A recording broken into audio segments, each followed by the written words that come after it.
to the second day of EnviroRisk conference. Today we will start with the two videos from yesterday's session which were unable to broadcast.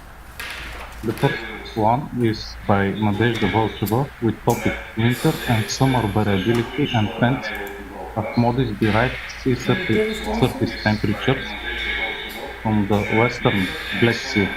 And the second one is by Christina Kirova with topic How well do the air quality models and CAMS reproduce particulate matter surface concentration in Black Sea in Bulgaria?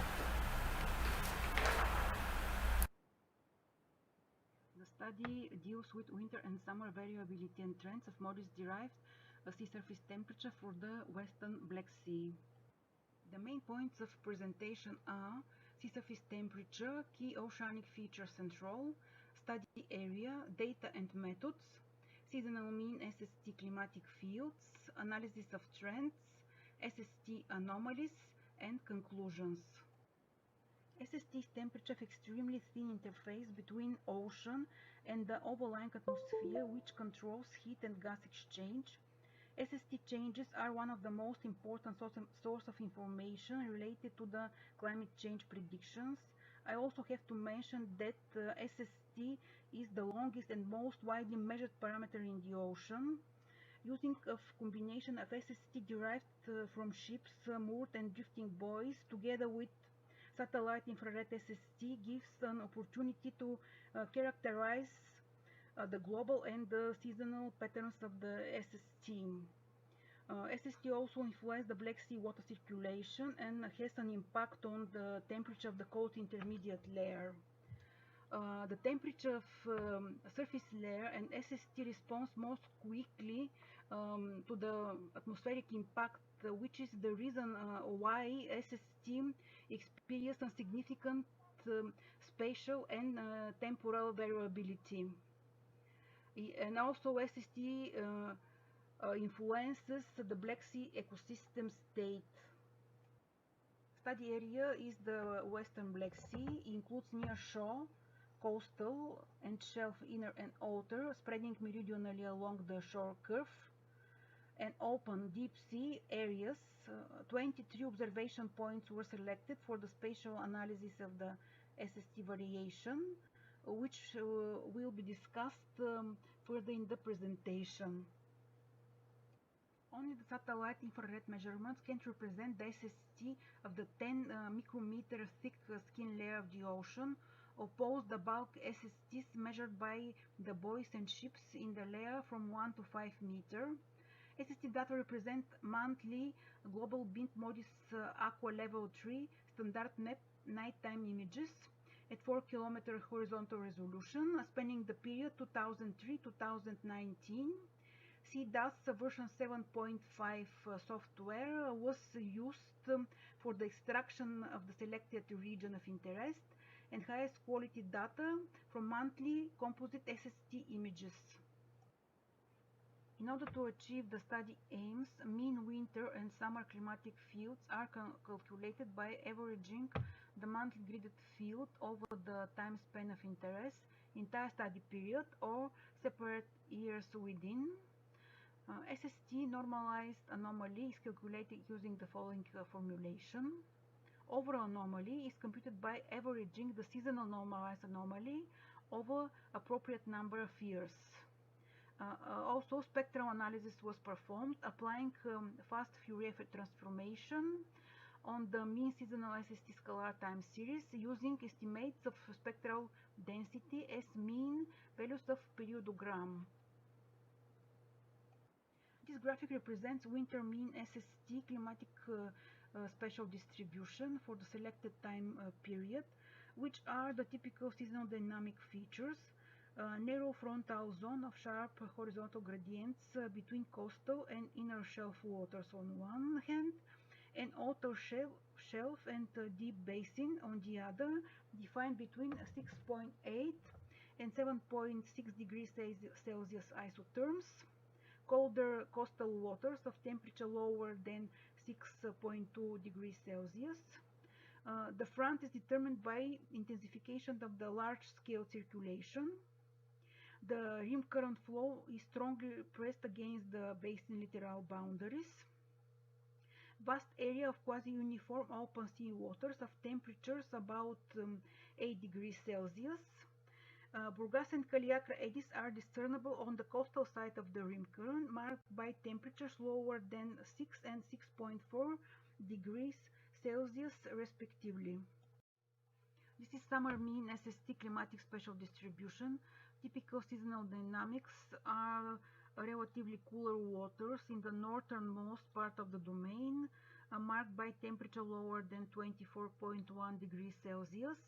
Further within the western shelf, these waters are being transformed while their impact can be traced along the entire shelf curve. The frontal zone is less discernible and considerably wider with respect to winter.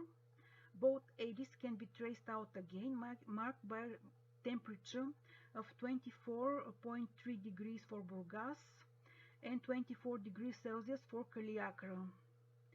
The process of entrainment of warmer open sea waters in the shelf and near shelf zone, which are being spread to the north, is particularly visible in the southern part of the study area. The summer SST increases from north to west to southeast. Spatial temporal variability ranges in less than 0.7 degrees Celsius, which is 3 to 4 times smaller compared to the winter. With this respect, the analysis of seasonal time series derived for location in near shore, inner and outer shelf, and open sea can be particularly useful. Therefore, 23 points were selected normal to the general exposure of the shore. In a meridional direction, SST increased southward. This increase is more pronounced in coastal and shelf areas, particularly in winter, about 2-3 degrees Celsius. In summer, this pattern is less discernible and the temperature difference does not exceed 0.7 degrees Celsius. Deep water SSTs do not differ noticeably between northern and southern regions in both seasons, as the maximum difference is less than a degree, and the average one is 0.4 degrees Celsius. In terms of zonal flow, the winter SST increased eastward, which means that the cooling of coastal waters is most marked. The temperature difference between near shore and the open sea regions experience significant fluctuations of 1.5 to 3.8 degrees Celsius. In summer, the opposite takes place, as the coastal waters were heated more than the offshore ones. The difference is so minor that it is not greater than a couple of tenths of a degree. Intraannual variability of zonal temperature difference is much more pronounced than the meridional ones, in winter in particular. For this season, the range is largest in the beginning, 2003-2004, about 3 degrees Celsius, and in the middle of the study period, 2010-2011, about 3.5 degrees Celsius, and it is smallest in 2007, which is 0.5 degrees Celsius. Thus, 2010-2011 data sustained the hypothesis of decoupling between open sea and periphery. The variability of summer zonal temperature difference appears to be more uniform with steady decreasing trend. Several authors suggest that the erosion of Black Sea upper layer stratifications is mainly associated with the atmospheric warming of the sea surface, and winter SST can be used as an indicator of the cooling intensity.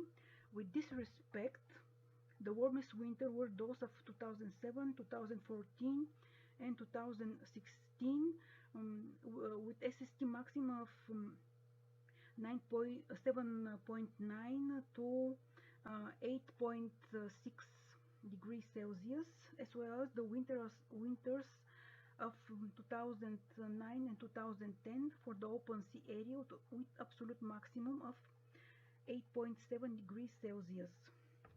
During such winters, the cooling of surface waters is insufficient, leading to limited ventilation of the upper layer and shrinking of the cold intermediate layer.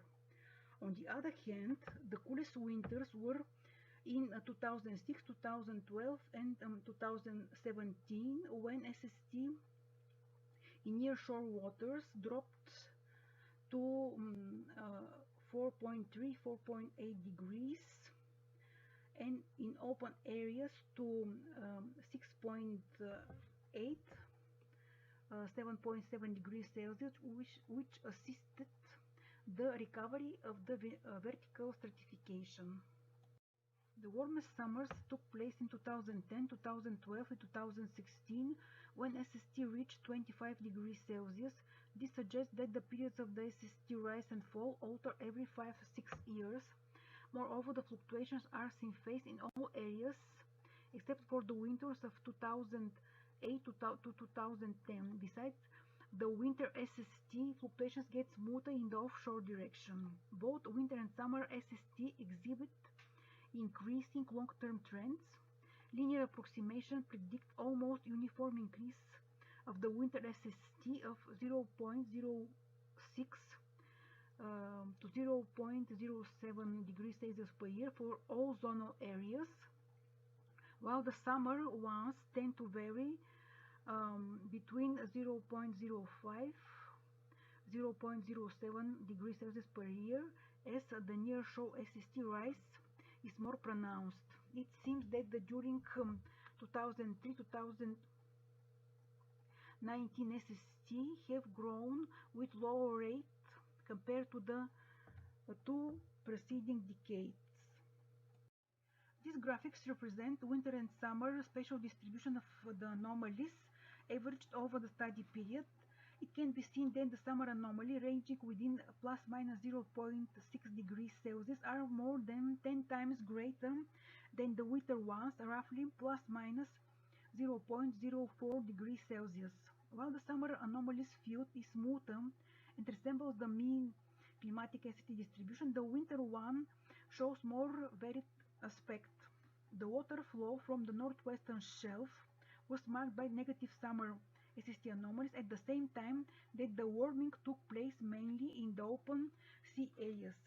Detected positive anomalies within the Western Gyre in particular.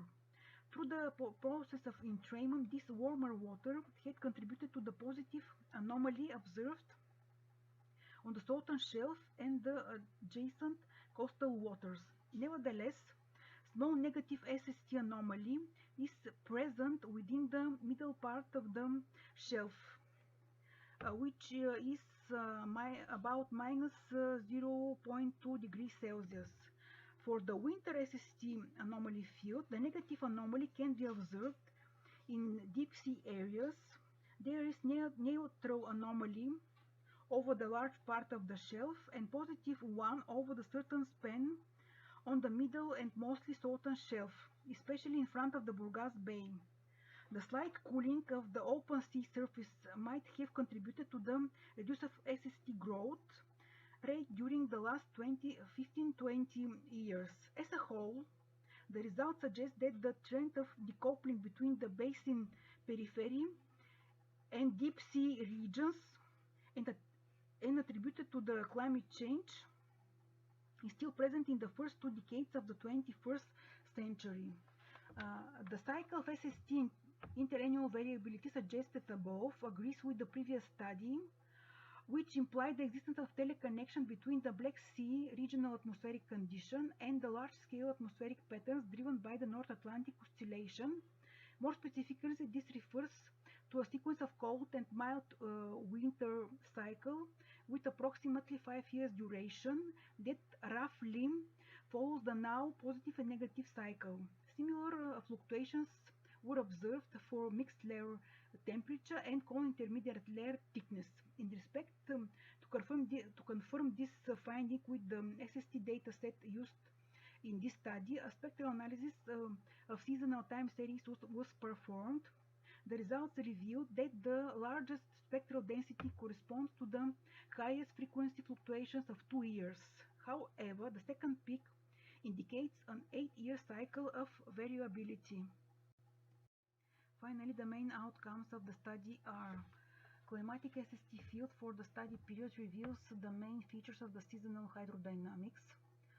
In summer, spatial temperature variability ranges in less than 0.7 degrees Celsius, which is 3 to 4 times smaller compared to the winter, which is 2.6 degrees Celsius. In meridional direction, SST increase southward. This increase is more pronounced in coastal and shelf areas, particularly winter, about 2-3 degrees Celsius. In terms of zonal flow, the winter SST increase eastward, while the summer ones from northwest to southeast. Interannual variability of zonal temperature difference is much more pronounced than the meridional ones, in winter in particular. Both winter and summer SST exhibit increasing long-term trends. There is almost uniform increase of the winter SSTs of 0.6 0.7 degrees Celsius per decade for all zonal areas. The results suggest that during 2003-2019 SST have grown with a lower rate compared to the two preceding decades.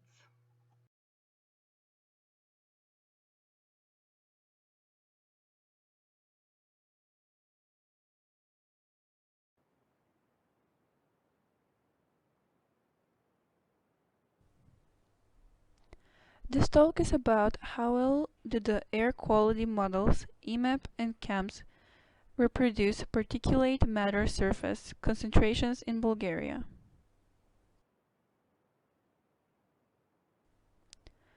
The outline of this talk is covered by a short description of the used models, methods for the analysis, results from the comparison with observations, and model-to-model comparison and conclusions.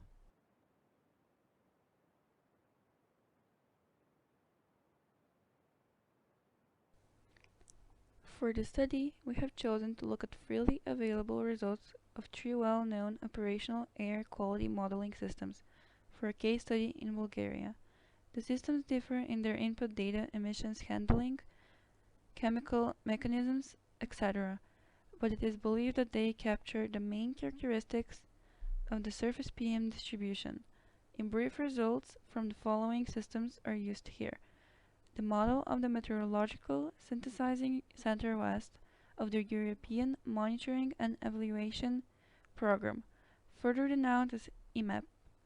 The IMAP model is one of the major instruments which is applied for decision and policy making. This is the model used by the European Environment Agency for annual reporting on the air quality status in Europe. The second system is the Regional European Ensemble Air Quality Forecasting System at the Copernicus Atmosphere Monitoring Service, denoted further as CAMS-ENS. The ensemble forecast is the median of the forecast from 9 different modeling systems. All chemical transport models use the same emissions data, same meteorological driver, and boundary conditions. The regional CAMS system combines model data and in-situ observations to provide air quality forecasts. The third system in global CAMS, denoted as CAMS ECMWF, it provides operational forecast for atmospheric chemistry parameters globally with horizontal resolutions of 40 km on 60 vertical levels going up to 0.1 hectopascal. The temporal resolution is 3 hours. CAMS ECMWF assimilates data from satellite observations, thus means emissions by dust storms and fires are taken into account.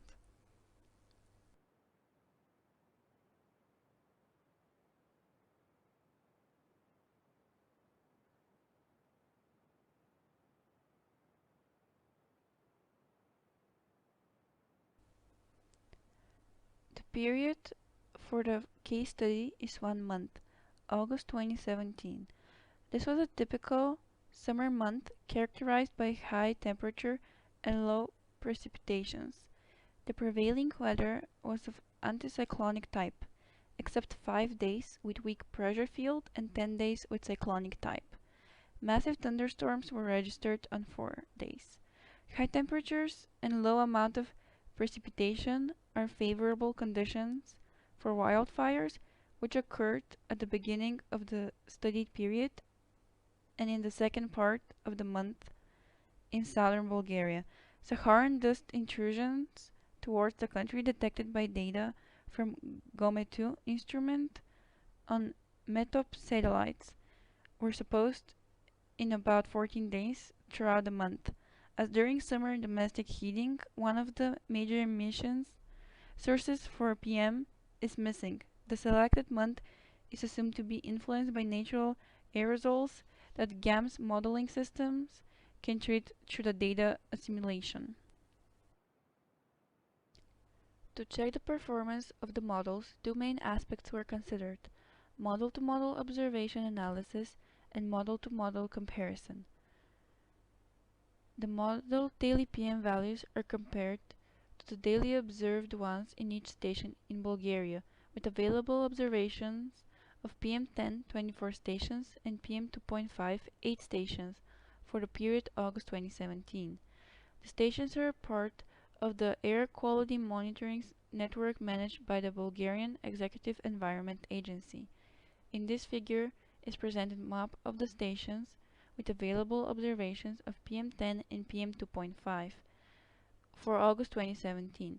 The three stations selected for further analysis are marked with red color: Urban Station Sofia Hippodroma, Near Coast Station Varna, So Angel Kunchev, and Rural Mountain Type Rozhen. The performance of the IMAP and CAMS-ENS models is evaluated through box plots, kernel density estimations of the probability density functions, scatter plots, and statistical indicators.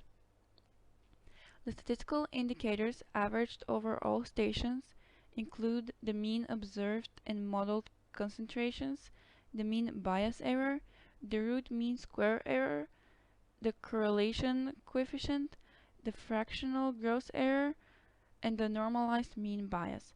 For model-to-model comparison, we use qualitative comparison maps for mean monthly concentrations of particulate matters, PM10 and PM2.5. As a quantitative measure, the values of the domain mean concentrations assimilated by the different systems for the month were calculated. For model-to-observation analysis output, four models IMAP and CAMS-ENS are used. The graphs presenting the kernel density estimations show that PM10 concentrations estimated by both models have similar distributions. The box plots indicate that both models have smaller means and dispersions than the observed data, but CAMS-ENS model has smaller dispersion than the IMAP model. For the rural remote station Rozhen, the models have better resemblance to the observed data than for the urban stations, as expected, because this station is not influenced by local emissions typical for the cities.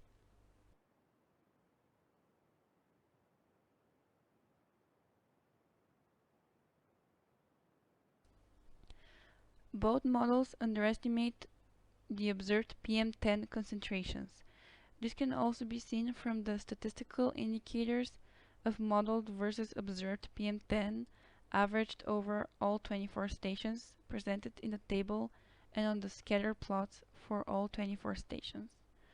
The statistical indicators show very similar results for the two models, with underestimation on average by about 50%. The scatter plots indicate that the IMAP model has more often overestimation of some daily values than CAMS-ENS. Overall, we can conclude that IMAP model underestimates the observed PM10 concentrations to a lesser extent than CAMS-ENS model, but the correlation is better for CAMS-ENS.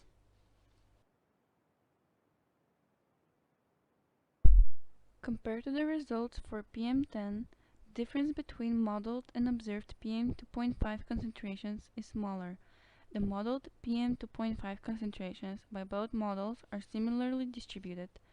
Both models have smaller means and dispersion than the observed data, but CAMS-ENS model has smaller dispersion than the IMAP model. Similar to PM10, the performance is better for the rural remote station Rožen. Both models underestimate the observed PM2.5 concentrations, as indicated by the statistical indicators in the table and the scatter plots. The underestimation, on average by about 32%, is less than the underestimation for PM10.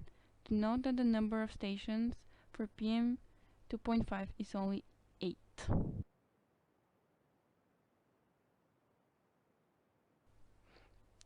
The model-to-model comparison is based on results for Bulgaria obtained by the three model systems IMEP, CAMS-ENS, and CAMS-ECMWF for August 2017. The spatial distribution of mean monthly concentrations of PM10 and PM2.5 is shown in figure, as the first row is for PM10 and the second row for PM2.5. The average for the main monthly values are provided in the table. All models simulate higher concentrations in the eastern part of the domain Black Sea. IMEP results over land indicate some hotspots in correspondence with big cities. Higher concentrations in the lower Danube Plain northwestern part of the domain are simulated by CAMS ECMWF. The character of the spatial distribution by the models is maintained in the maps for PM2.5. The domain mean surface concentrations for PM10 and PM2.5 are with 9% Да. and 12.5% higher Днес for малко CAMS на 30 презентацията ECMWF върви. than for Като IMEP. свърши, The на lowest ние. values are simulated Добре. by CAMS-ENS with 14% and 15.6% lower than CAMS ECMWF.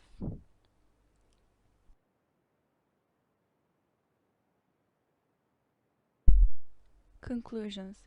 IMEP and CAMS-ENS simulated concentrations for PM10 and PM2.5 were compared to data from regular air quality stations in Bulgaria for a test period of 1 month, August 2017. Both models underestimate the observed concentrations on a monthly basis by about 50% for PM10 and by about 32% for PM2.5.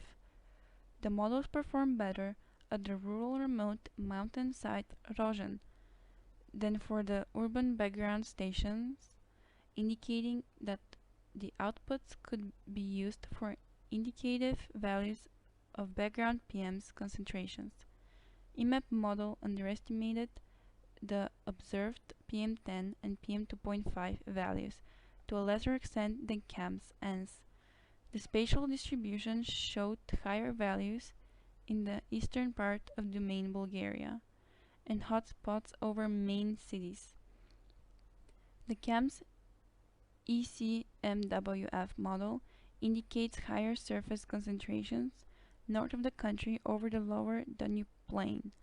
Future plans foresee to perform similar analysis for a winter month when surface concentrations of PM are higher due to higher anthropogenic emissions, and when the conditions for dispersion of atmospheric pollutants are worse due to thermal inversions.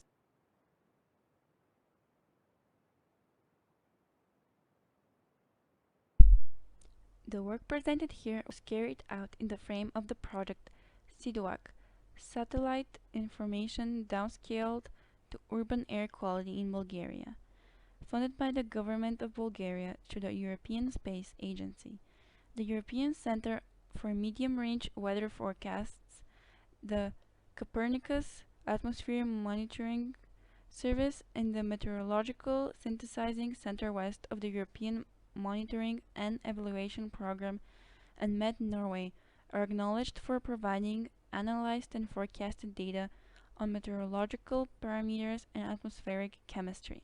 Some analyses and visualizations used in this study were produced with the Giovanni online data system developed and maintained by the NASA GES disk, and thank you for your kind attention.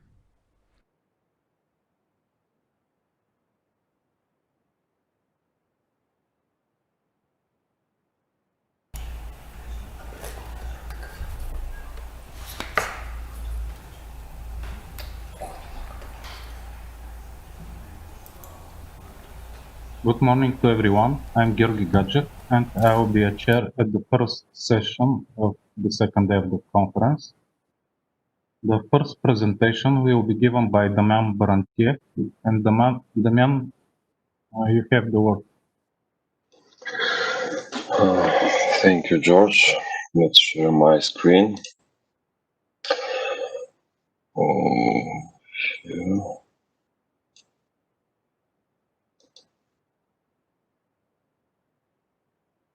So let's start. Hello, everyone. My name is Damian Barantiev, and I work in Climate, Atmosphere and Water Research Institute at Bulgarian Academy of Science. So the topic of this presentation is nocturnal boundary layer characteristic in the coastal site using long-term solar data. First of all, I would like to say that this work was supported by the Bulgarian Ministry of Education and Science under the National Research Program Young Scientists and Postdoctoral Students. So, the outline of the presentation, first I will start with the measuring site, then experiment equipment, then data analysis overview, then the results of averaged vertical profiles of nocturnal coastal boundary layer, and in the end future activities and conclusions. So let's start with the measuring site, background and study area. The study area is a meteorological observatory Topo, which is located in southeast Bulgaria, the coast, the Bulgarian Black Sea coast. So it's a synoptic station, which is located for 400 meters inland and about 2 kilometers from town of Topo. It's the terrain is primarily flat grassland, and the shape of the coastline is stretching from north northwest to south southeast, with a step about 10 meters height. Typical for the region is well expressed breeze circulation during the warm season, but local circulation at lower frequency and smaller temporal and spatial scales are observed also during the cold part of the year. The remote sensing equipment which is used in this study is monostatic multi-beam Doppler system. It's a solder of the German company Syntec, which is mounted on the roof of administrative building of the Meteorological Observatory. This solder has 8 emission reception angles, and the vertical range is from 115 meters up to 1000 meters, and the vertical resolution of the measurements is 10 meters. The output data is every 10 minutes, and the average period is 20 minutes. So this present 20 minutes running averages every 10 minutes. The first measurement level is 30 meters, and typically the solder measure up to 750 meters. Let's see the data availability. In this table, the data availability in the range of the solder is presented for the study period, which is from August 2008 to October 2060. So this is almost 8 years of measurements. During the first year, there is a restriction in the operation mode of the solder during the night, so we have low data availability, which is marked in these blue squares. Actually, the data availability is presented with colored dots here in this table. And other lower data availability is mainly because of some problem with the electrical power supply and the observatory, which of course lead to some technical problems with the equipment. And the vertical range of the solder is presented with color bars, and in the beginning of the measurements, just with the setup of the measurements, I mean this 10 meters resolution every 10 minutes output, the effective range of the solder reached up to 520 meters, and during the years there is some upgrades of the operational software of the solder which improve the range of the solder. So in the end of the period it reached 750 and even its optimal range of 1000 meters. But actually the effective range of the solder depends mainly on turbulent homogeneous which evolve the solder, so they reflect the signal, and that is the main reason for low data ability. So the applied analysis in this study, we investigate a few analysis, two main types of air masses, land air masses and the marine air masses. During the night from 8 p.m. to 5 in the morning. So one air masses are presented in blue, and the marine air masses are presented in the one in brown, and the marine air masses in blue. The wind direction frame chosen from the one air masses 170 to 290 degrees, and for marine air masses from 0 to 120 degrees. Seasonal analysis have been performed too during the cold part of the year, November to March, and during the warm part of the year, from May to September.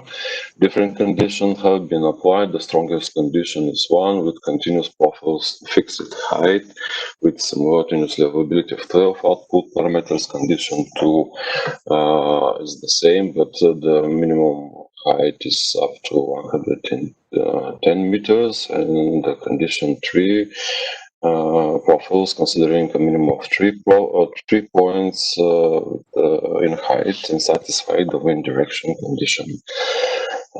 So different altitudes have been reached during different analysis, different profiles are involved in this analysis, and different conditions applied.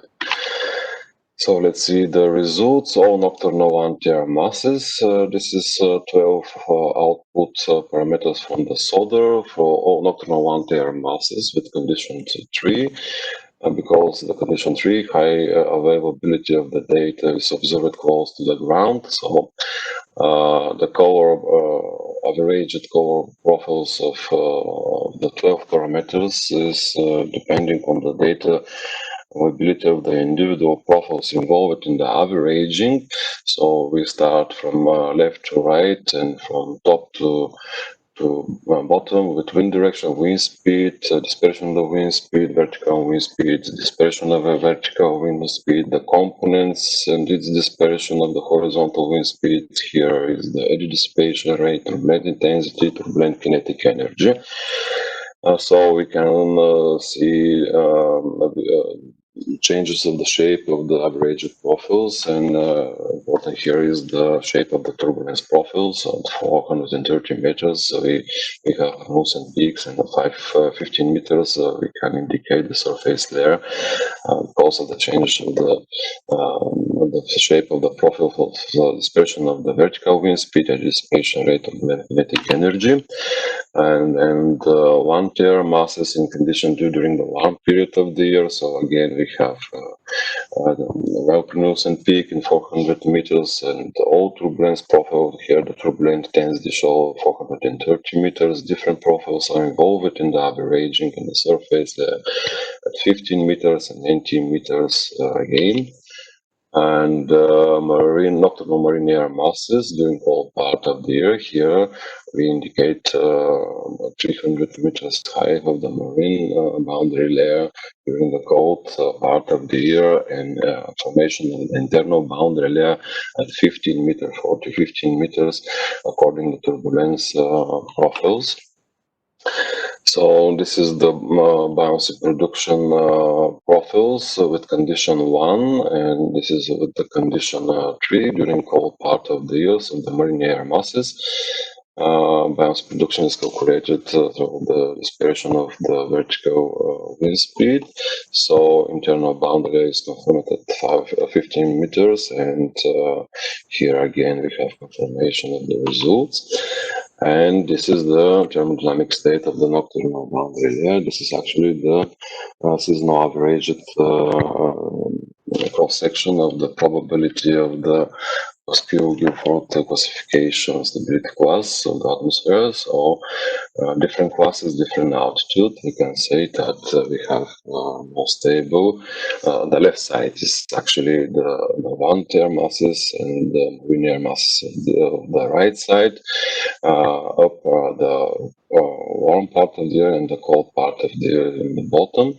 So more stable stratification is observed during the cold part of the year and around air masses, and more unstable is observed at the marine air masses. So future activities to continue with identification of your picture of the vertical structure of the coastal PBL during the different weather condition, and for specific meteorological situation with sufficient data to make work model will be validated against observations. And as conclusions, we can note that we have high white slightly stable stratification as a privileging condition for air masses from land, and nocturnal stable planetary boundary height at 410 meters and surface layer at 15 to 18 meters, and for prevalent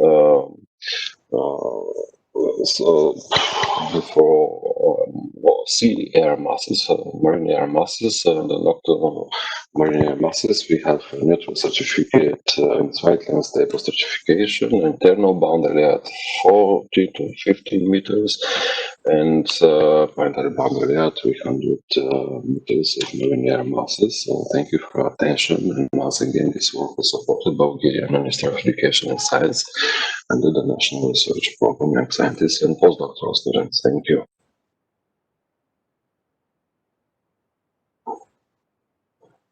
Can you hear? Damian, does anyone have any question? No, let me continue to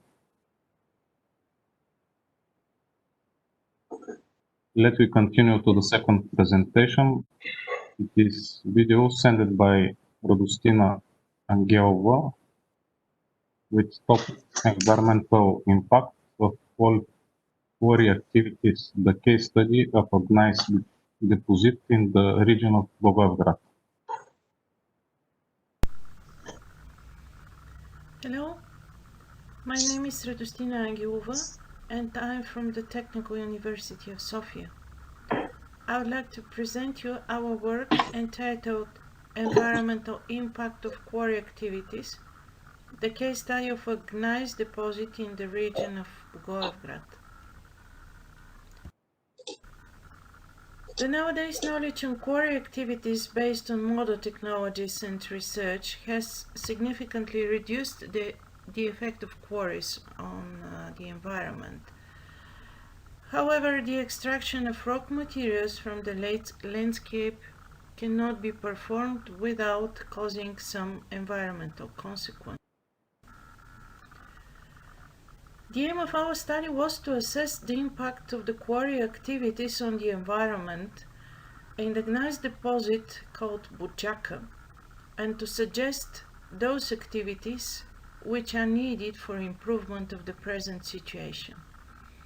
The gneiss deposit is situated near the city of Bogojgrad. It is dedicated to the quarry of crushed stone for making road pavements.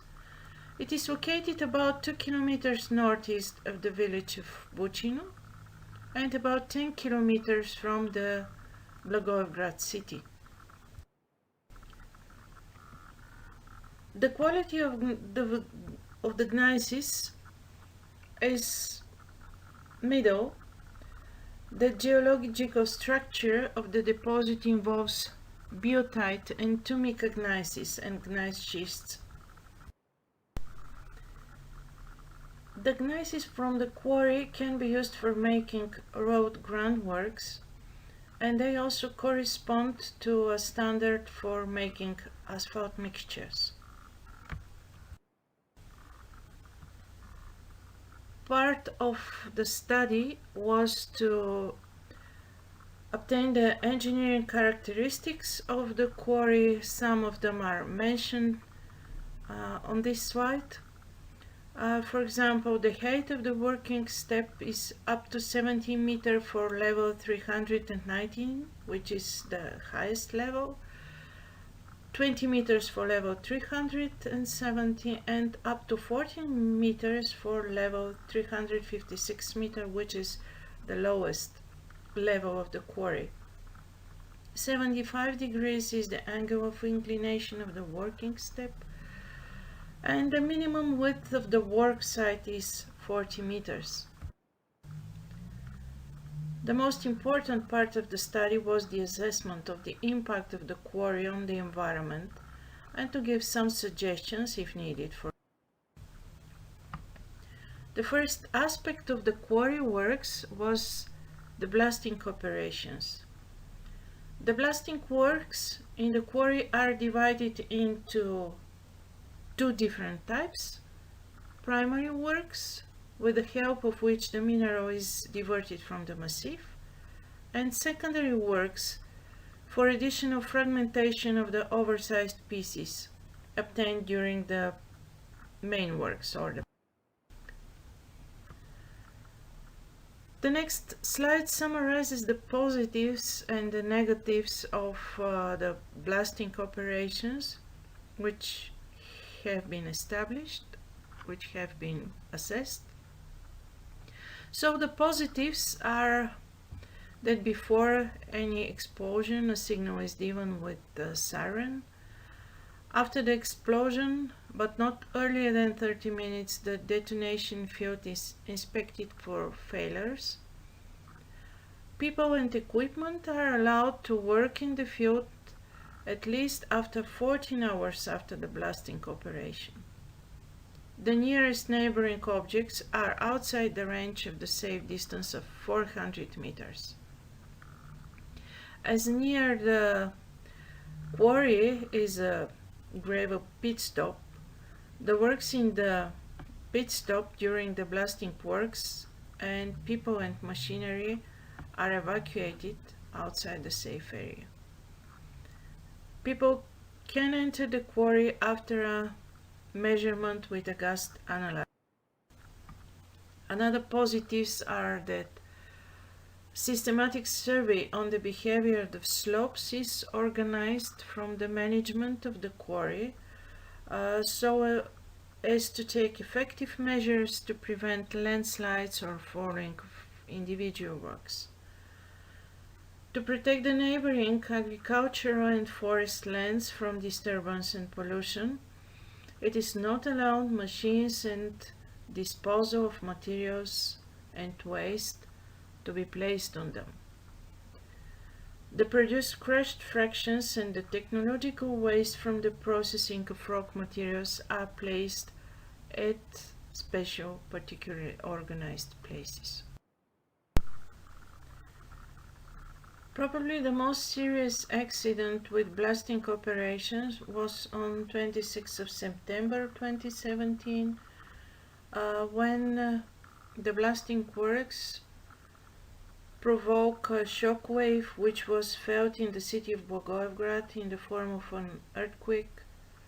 The population of Bucino village complained in that case, but afterwards, after questionnaires, They complain en masse about the explosions in the quarry. People in the village also commented they worry about the possible change in the subwater trajectory, as all households in the village are stippled with water from underground sources. Air pollution is the second point for evaluation. The positives are that irrigation of both work sites and transport routes in the quarry are performed during each shift.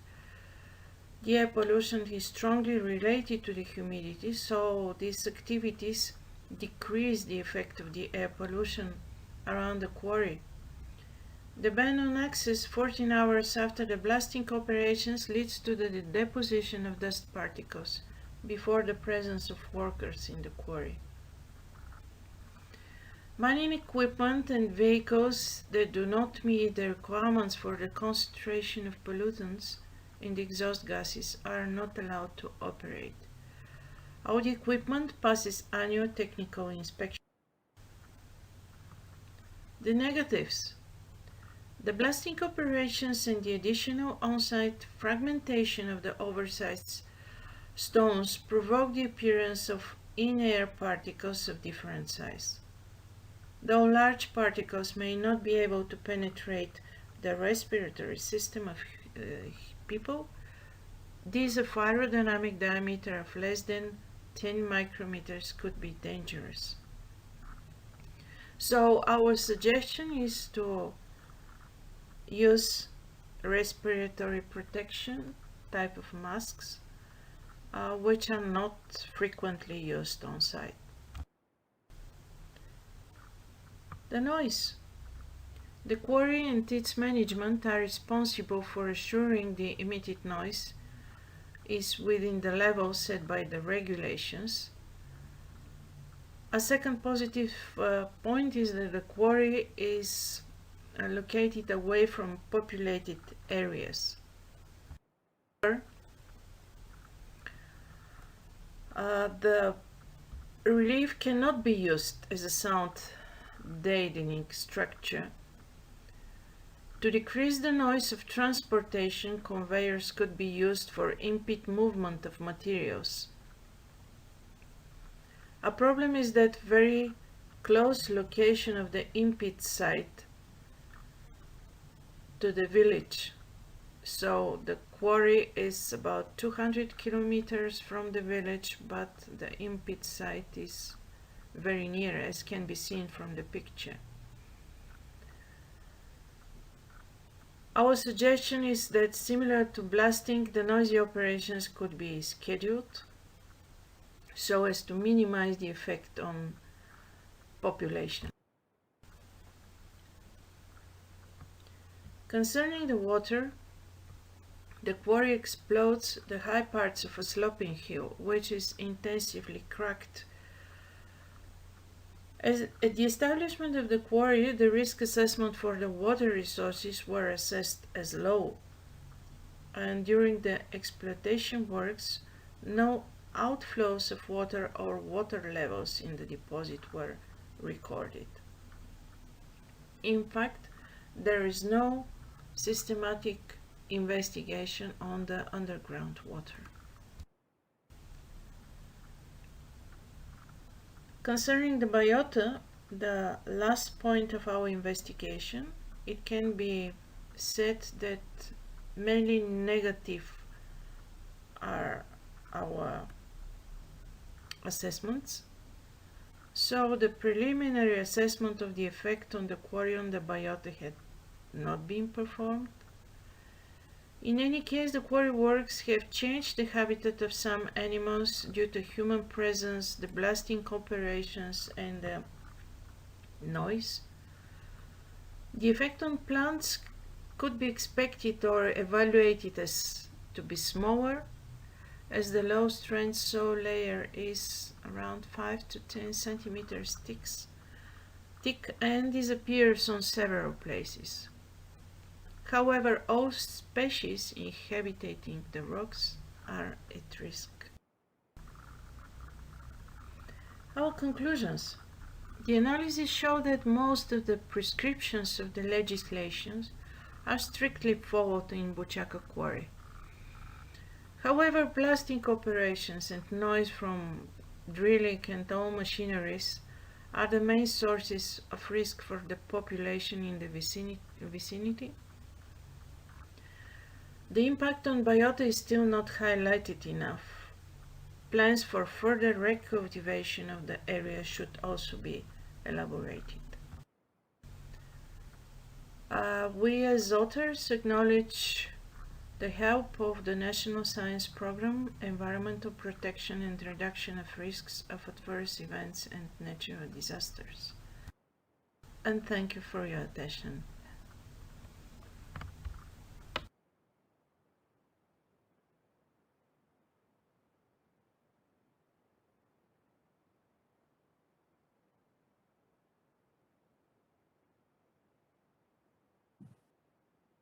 The third presentation will be given by Vasco Golobo. And Vasco, you can share your screen.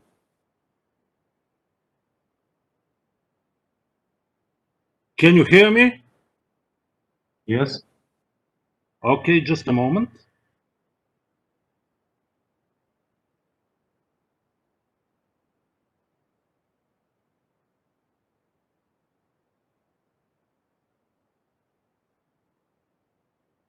Are there any problems? Do you see the presentation? Yes, we see it. Okay. So the presentation is about the storm surges that affect the Bulgarian Black Sea coast, a study based on 41 years numerical hindcast. So first of all, what is a storm surge? Because possibly not everyone knows what it is. A storm surge event is an event when, due to a storm, the sea level rises because of the normal component of the wind towards the coastline, and in the deep water there is a compensating current that compensates the water inflow. But in the shallow coastal areas, it's impossible to have such a compensating current, and therefore the sea level rises. On this picture, you see how the storm surge looks like, and the storm surges are the main cause of coastal floodings. And these coastal floodings occur due to storm surges and also by the sea waves, and in some cases the river floods also contribute to the flooding. So here are some examples of the storm surges that affect the Bulgarian coast. By the way, the Bulgarian Black Sea coast is the most vulnerable in the Black Sea by storm surges, and the highest storm surges are recorded on our coast. Therefore, this is a significant natural hazard especially for Bulgaria, and to a smaller extent to Romania. This is the flood in Pomorie in January 1981, a coastal flood that caused a lot of damages in Pomorie.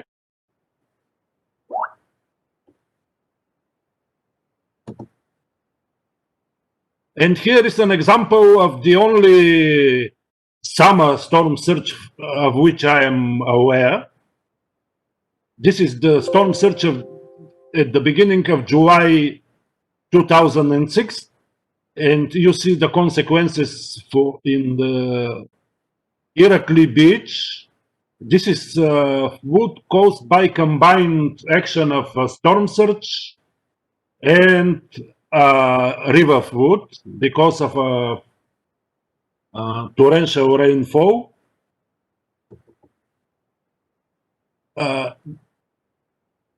Normally, these studies are produced using measurements, and there are measurements along our coast.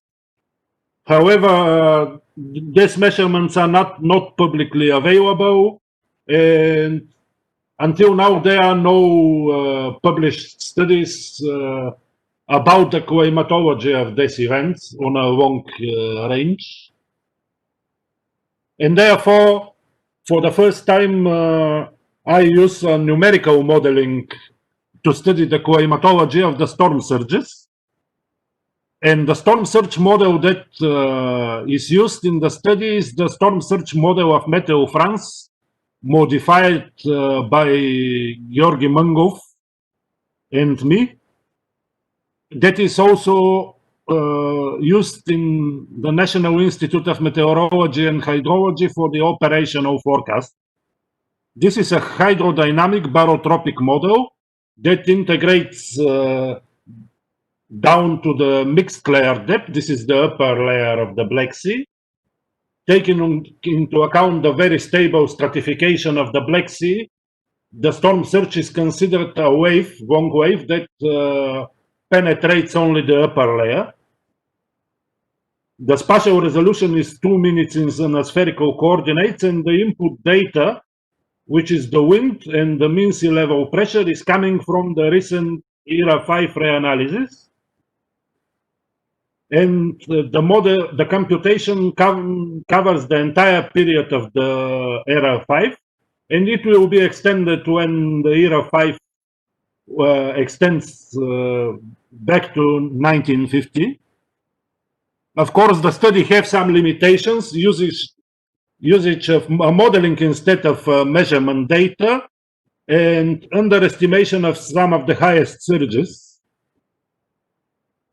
And because the most vulnerable area by the storm surges in the Black Sea is the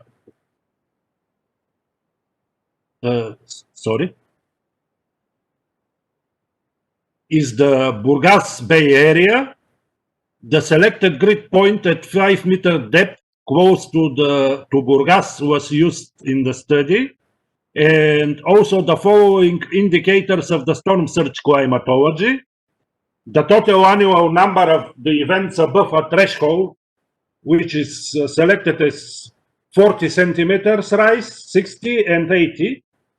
40 centimeters rise being a low storm surge, 60 a moderate, and above 80 a high surge. And also I introduced the storm surge index, which is introduced, I call it storm surge index, and it is introduced in analogy to the so-called storm power index of Dolan and Davis for the sea waves. Naturally, because a storm surge is also maybe considered a wave. And this index is the highest amplitude of the event squared, multiplied by the duration of the event. And for climatological study of the storm surges, I use the total annual sum of this index. Oops, sorry. The results for the period, for the entire period of the numerical hindcast, 282 events above 40 centimeters I identified, 113 above 60, 30 events above 80 centimeters, and 7 events above 1 meter. And 2 extreme events above 1.2 meters, the storm surges of 1981 and 2012. However, from the measurement, it's well known that the event of February 1979 was above 1.4 meters in the Burgas Bay, but here it is underestimated by the model. The highest surge, according to the numerical hindcast, is the surge of February 2012, but the longest is the surge of February 1979. And the introduced storm surge index is the highest for the storm surge of 1979. So even if the model underestimates the amplitude of this surge of 1979, the introduced storm surge index still suggests that this is the most important storm surge. And you see on the table the parameters of these three extreme events. And here you see the temporal evolution of these events. It's easy to see that 1979 was the longest and 2012 the highest. 1981 was also significant, but with much lower duration. And here on this picture, you see some results about the climatology of the storm surges. On the left side, you see the total annual duration above 40 centimeters, 60 centimeters, and 80 centimeters. And on the right side, you see the annual number of events above 40, 60, and 80 centimeters. So, in general, there, in this period of 41 years, there is no statistically significant change of the duration and numbers of events above 80 centimeters.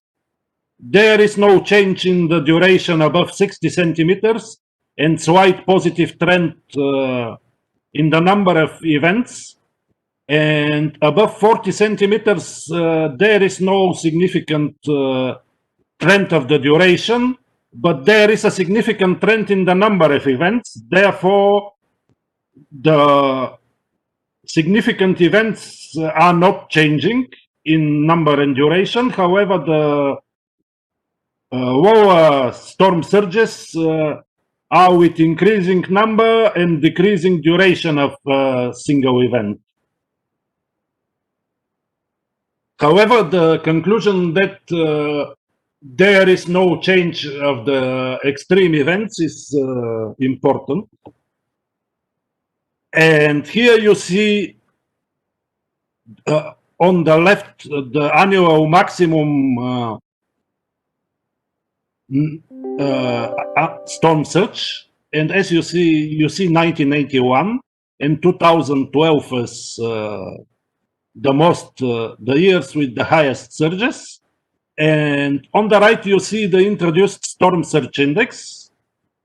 Again, you see that 2012 is a notable year with the highest storm surge index. And 1991 follows. Here on these pictures, we don't see 1979 because it's impossible to include the entire winter season of 1979.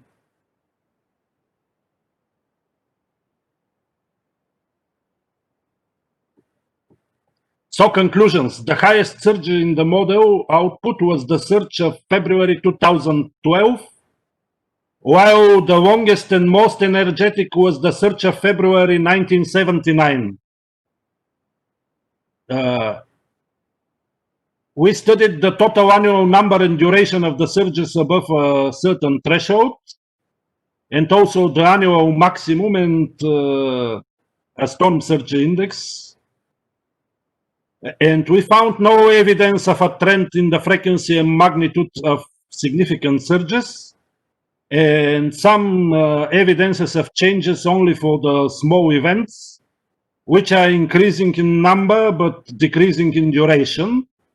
Also, I studied the intradecadal oscillations and using a spectral analysis, and the periods found indicate that these periods are corresponding to some oscillations of the North Atlantic oscillation, and therefore naturally the storm surges are affected by the North Atlantic oscillation. And in the future, this study will be extended for the entire period 1950-2020.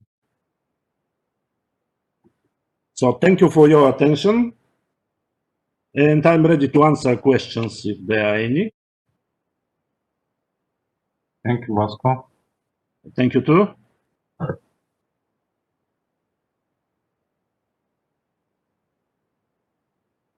I don't see any question in YouTube. and in the chat in WebEx. We can continue with the next presentation of Lilia Bocheva. Lily, are you here? Yes, I'm here. Just a moment, please. Okay. You can share your screen. Yes, I try to share my presentation. So, do you hear me? And Yes, we hear.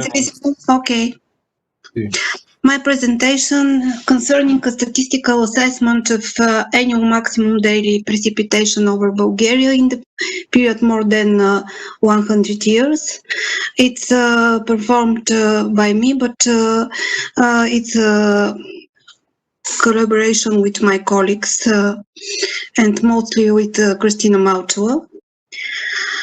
So it's a very important topic because annual maximum daily precipitation is one of the most essential and comprehensive characteristic of extreme precipitation and very important in hydrological practices, in flood risk assessment, and also in civil engineering projects.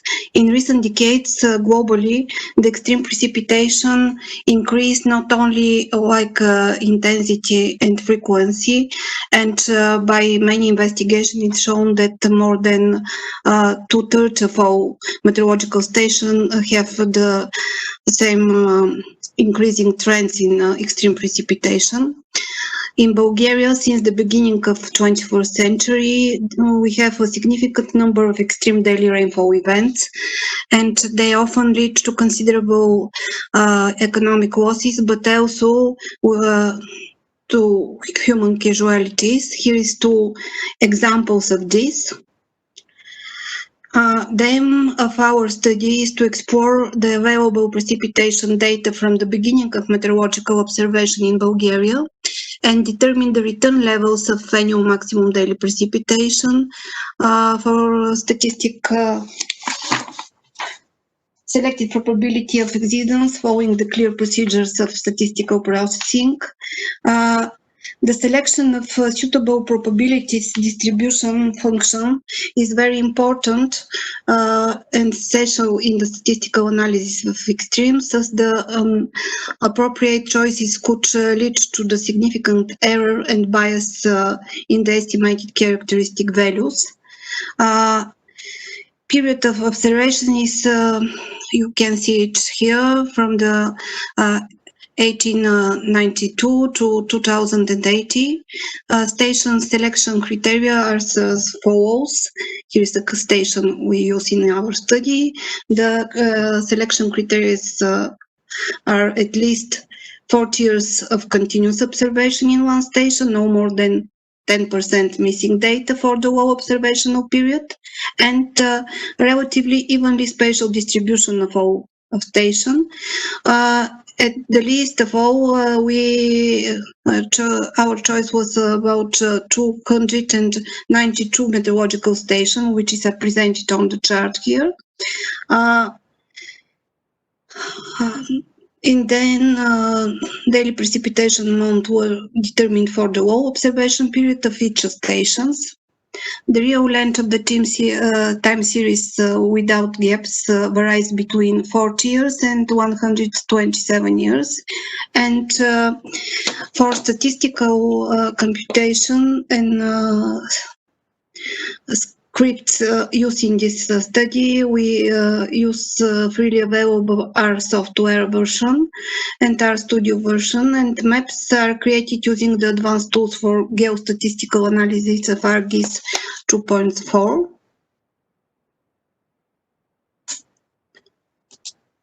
Here is the frequency distribution of the length and maximum values of our precipitation time series, and also the number of detected outliers are presented here on this.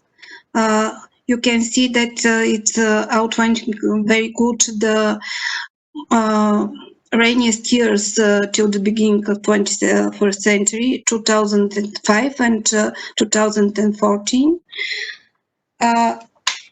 preliminary assessment of statistical behavior of this includes the detection of outliers and change points, calculation of descriptive statistic, and normality Jacques-Berat testing. Outliers are defined as values higher than sum of third quartile and 1.5 of interquartile range calculated for each time series, because outliers can severely boost the skewness and kurtosis of the samples. Daily precipitation data were carefully examined to determine whether detected outliers are due to the recording errors or they are a real observation. Do you hear me? Hello? Yes, we hear you. Okay. Here is some important features of the statistics for all samples, and all time series are positively skewed. You can see it here, and with kurtosis between minus 0.3 and over 50, but about 5% of the medians and 5% of the medians is here, and about 65% of third quartile values here. Represented potential danger precipitation for Bulgaria, which is the amount for 24 hours of equal or over 60 millimeters. The correlation between annual maximum daily precipitation statistic and the altitude, latitude, and altitude is not statistically significant, and the quartiles show a common tendency to increase with altitudes, but as well as from the north to south in Bulgaria and from the west to east direction in our country. And from the north to south, autocorrelation of all series were tested using R-hash tests V4 software and R package trend and stats. Petit test is applied to detect change points in the time series. In about 10% of the time series were detected with change points. And R-hash test confirmed the results after Petit only for 12 of the stations with relatively long period of observation, and in these cases the representative periods for statistical modeling of these extreme events were selected as the longest homogeneous part of the respected samples. We use only also the non-parametric man-candle test to reveal the monotonic trends in our samples. So we have 9% of time series showed a significant increasing trend, statistically significant, and only 5% showed significantly decreasing trends of annual maximum daily precipitation, and it concerns mostly the station in southwest corner of Bulgaria and some of the mountainous region stations. We use SenseSwap to estimate of trend magnitude range, and after it, 75% of station, these values fall in the interval from -1 to 1 millimeters per decade. The lower values are related to the shorter time series. The test for serial autocorrelation revealed that about 5% of all analyzed series have a weak Laclana autocorrelation, and the trend analysis was repeated after prior removal of autocorrelation from the series by trend-free pre-whitening package, which is invested in R package. So far as this approach didn't have a substantial effect on the result, it was accepted that the autocorrelation could be ignored. Further statistical processing includes the following steps. First, it was established the empirical probability curves for all. Selection of appropriate theoretical probability distribution and evaluation of their parameters, the second, and third, the performing the goodness of fit test. And the empirical distribution function allow the estimation of the probability of non-existence for each values of a given data sample, as well as the fitting of different theoretical distribution function of the sample. The Weibull form was used because it's known and unbiased regarding to the probability existence of the plotting position. There are three families of models giving different representations of the extreme behavior of the annual maxima series corresponding to different forms of distribution styles, like a Gumbel, Frechet, and Weibull. Generalized extreme values family combines the three models into a single family. Extreme values theory models are developed under idealized condition and may not be accurate for the realistic when applied on the real process. The generalized extreme values distribution have been used as modeling frame to examine the extreme behavior of the annual maximum daily precipitation, and about 84% of the shape parameters fall in the interval 0.4, with the median 0.1, which set the focus of the study to the heavy tail distribution of exceedance, which is normal because we thought about very extreme events. Parameters of gap distribution were estimated by using the methods of maximum like Hooch and the L moments, MB to the respective R package extremes and IMCO. So here is presented the L moments ratio diagram of all our samples with gray dots. This result from the station, moments from the station. L moments approach facilitates the estimation process in the extreme value analysis. L moments ratio diagram provides a visual comparison of sample estimates and the dimensionless ratio of L coefficient of skewness and L coefficient of Courtois with their population equivalent. The inclusion of centered moving average of L skewness and L Courtois in the diagram mark out a trace in a quote of data points that usually lies near to one of the theoretical distribution curves. Here we present three theoretical distribution curves, which is very near to our samples. One of them is gap distribution. The another one is generalized logistic distribution. And the third one is Pearson type 3 distribution. They show good fitting to the empirical data for a number of stations. Here is the good results after the goodness of fit test outlined the gap distribution as the suitable for statistical modeling of annual maximum daily precipitation in highest number of stations, 103.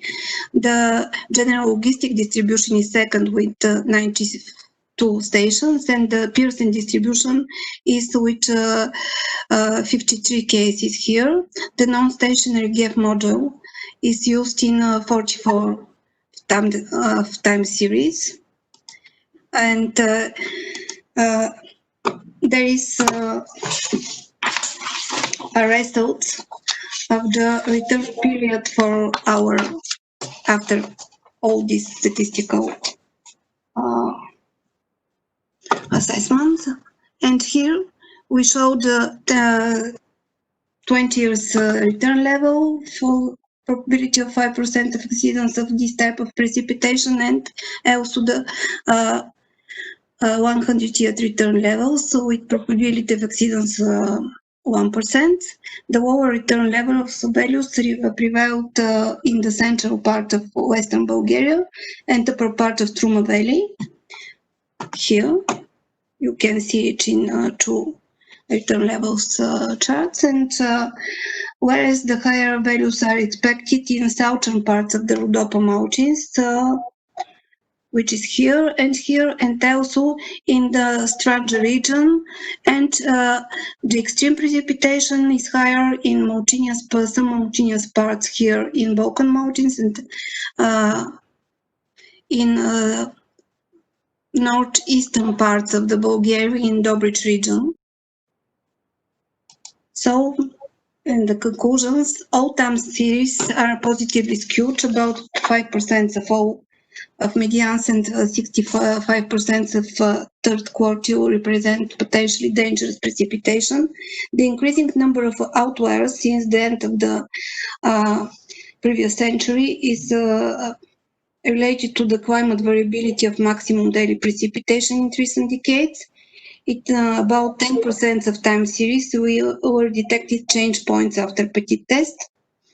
Man-candle test revealed a significant increase of annual maximum daily precipitation in about 9% of the station and significant decrease trend in 5% of the station. Modeling of annual maximum daily precipitation data through the gap distribution showed that approximately 84% of the shape parameters values fall in the interval 0.4. And thank you for your attention. Thank you, Lily. Does anyone have any question? There is no question in YouTube.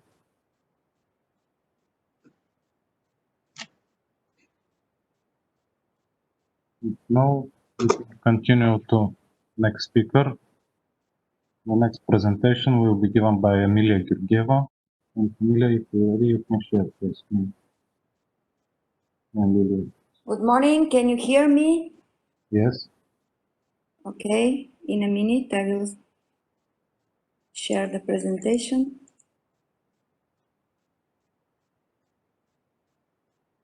Lily, can you stop your, yes, thank you. Yes.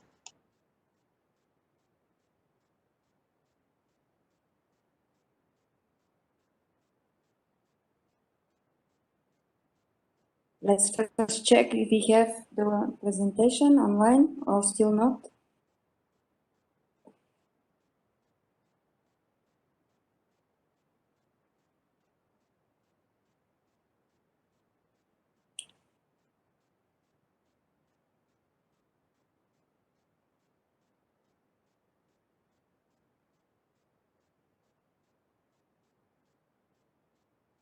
Can you see the presentation now? Yes, we see it. Okay.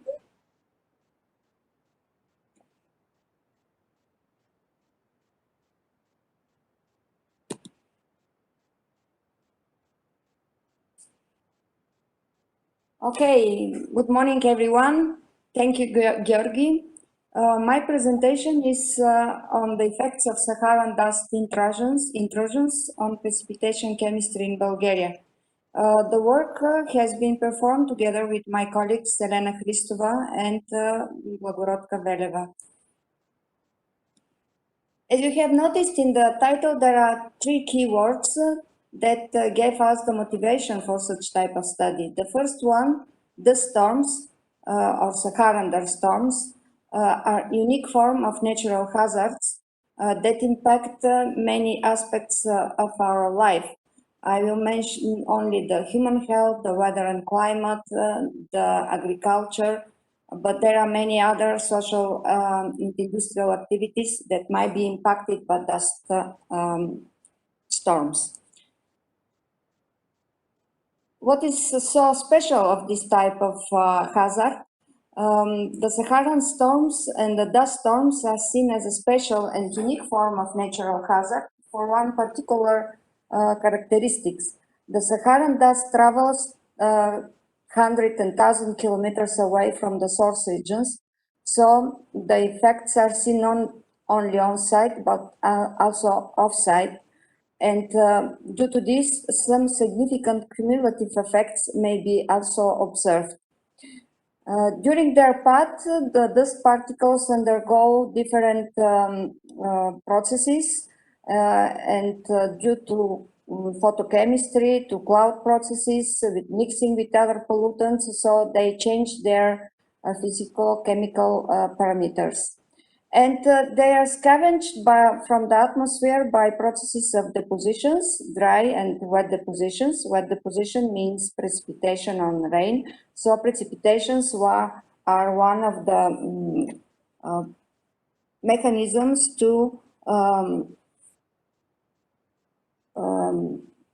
remove dust from the atmosphere.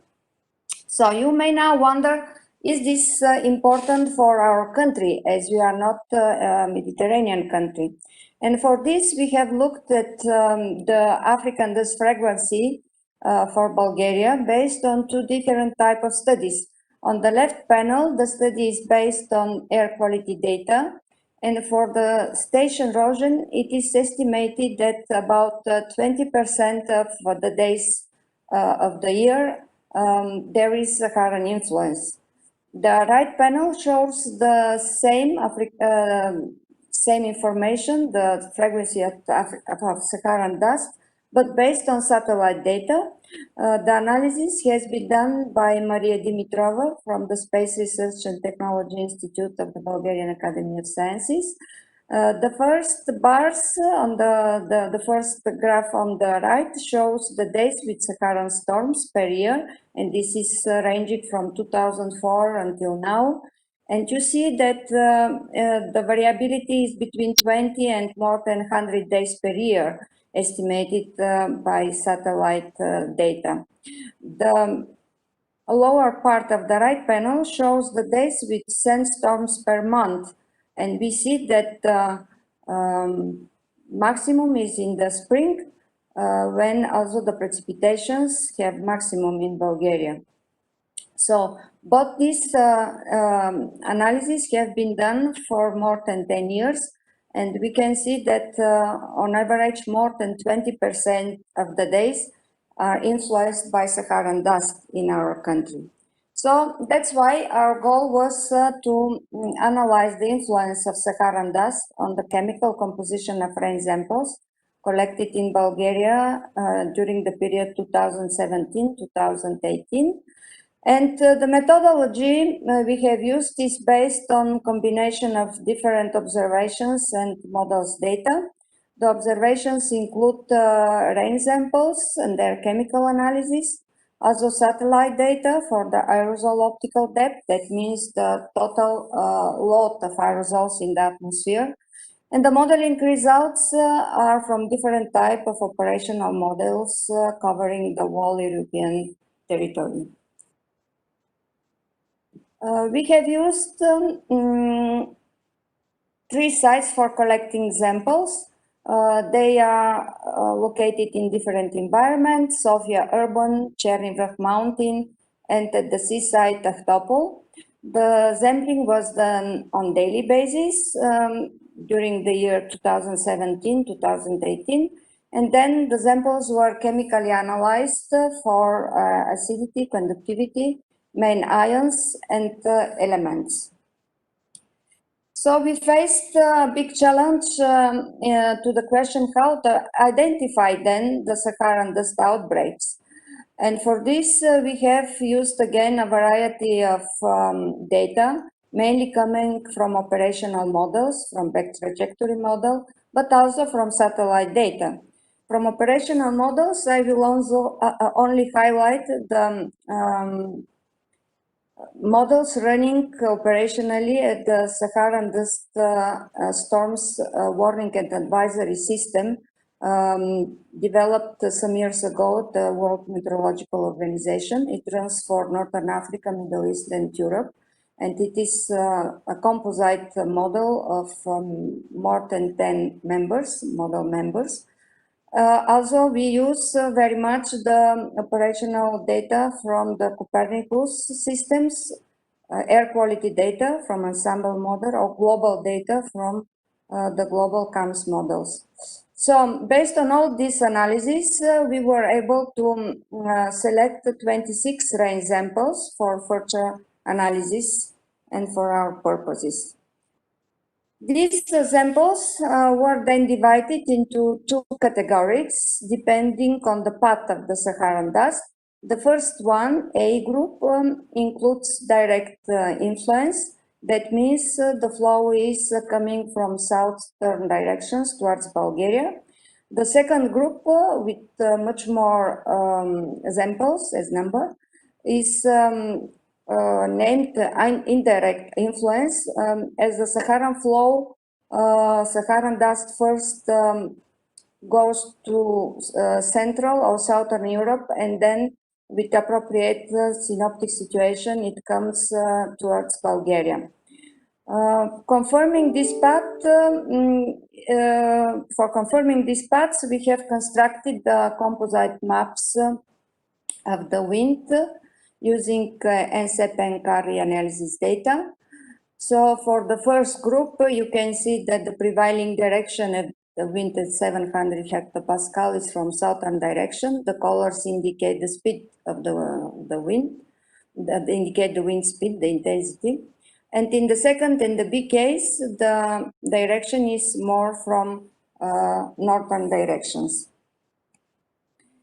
The composite maps, that means one map including all days for the specific groups, were constructed also for the dust aerosol optical depth in order to have an idea where is the dust load in the total atmosphere.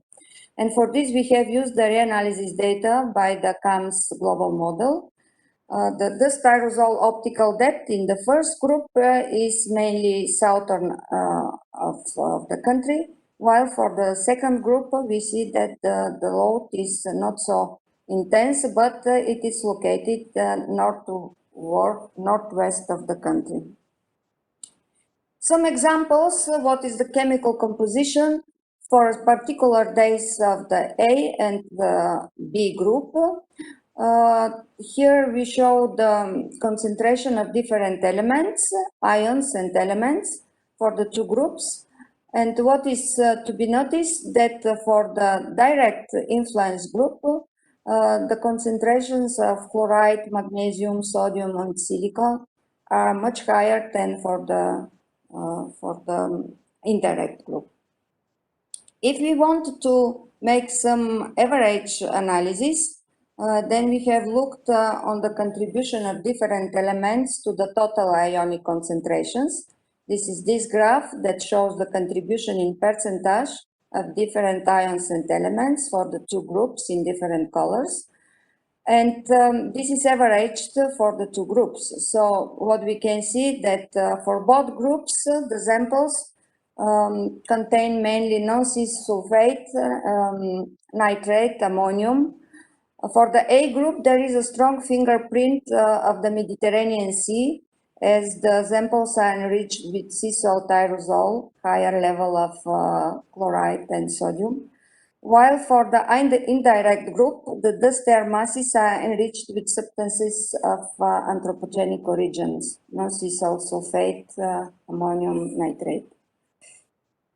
My final slide before the conclusion is on the frequency of the pH values. These values range between 4.1 and 7.4. And the graph shows the distribution for the two groups in the different acidic groups, acidic, neutral, and alkaline. In general, about 70% of the samples are placed in the neutral and acidity range. Only for the A group, that means direct influence, there is some 7% probability to have alkaline character of the precipitation. What can we say briefly as conclusion? We have seen that the dust intrusions modify the precipitation chemistry, and they have higher concentration of terrigenous elements. We have seen also that the chemical composition depends on the path of the Saharan intrusion, whether it comes directly from southern directions or it comes indirectly from Central and Europe. For the direct influence, there are some higher concentration of silicon and calcium, also chloride, magnesium, and sodium. Again, I outlined this is the influence of the Mediterranean Sea. For the indirect influence, the higher concentrations of sulfate, nitrate, and ammonia suggest the fingerprint of air masses with anthropogenic pollutants. Of course, we have analyzed so far not so big amount of data. Many observational data and cases are needed to draw firm conclusions. And this work was inspired by a cost activity in DUST. It was financially supported partly by a project financed from the Bulgarian National Science Fund and by a project financed by the European Space Agency. Of course, we are grateful to all providers of operational model data. There are many of them used in this study, as well also to provider of satellite observations. As you can see, this is a very multidisciplinary type of activity, so we will be glad to welcome other colleagues who are interested in this topic to collaborate. So thank you for your attention, and you can contact me for questions. Thank you, Amy. Does someone have a question? Can I ask you something? Do you have samples from Rosen Station? Rosen Station is operated by the Environmental Executive Agency, and as far as we know, they have some precipitation samples and chemical analysis of these samples, but up to now we were not able to manage to get contacts to them and to ask for the samples. But it will be interesting to look what they have, because as Lily has shown also, the southern part of the country is more influenced by intense precipitations, and is also more close to the southern direction with Saharan influence. So it will be good to look at this data. Yes, thank you. If there is no any question, we can continue to the next presentation, which will be given again by Damian here. Yes, hello once again. Just give me a sec to share my presentation.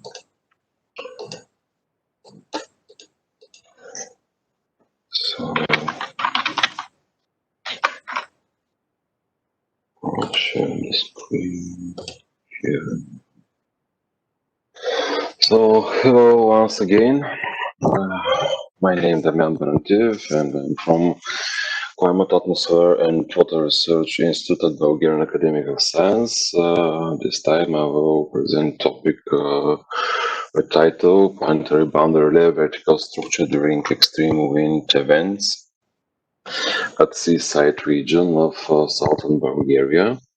And of course, first of all, I would like to say that this work is within the frame of the research project named Replica, which means extreme events and wind profile in a coastal area, which project is funded by the National Science Fund of Bulgaria. So let's start with the outline. Firstly, we'll see again extreme experimental science and ground-based remote sensing instrument used, then data overview and methodology, then results of extreme wind analysis, and then future activities and conclusions.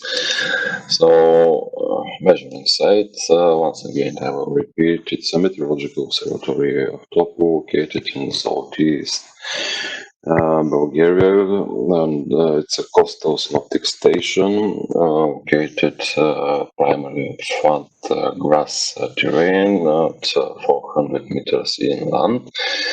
The coastline is stretching out from north-northwest to south-southeast with a step about 10 meters height. So The meteorological equipment, it's a SODER, it's a monostatic Doppler multi-beam system with 8 emission reception angles. It's mounted on the roof of administrative building. So the maximum range of this instrument is 1000 meters, and it has 100 vertical layers. The vertical resolution of the measurements is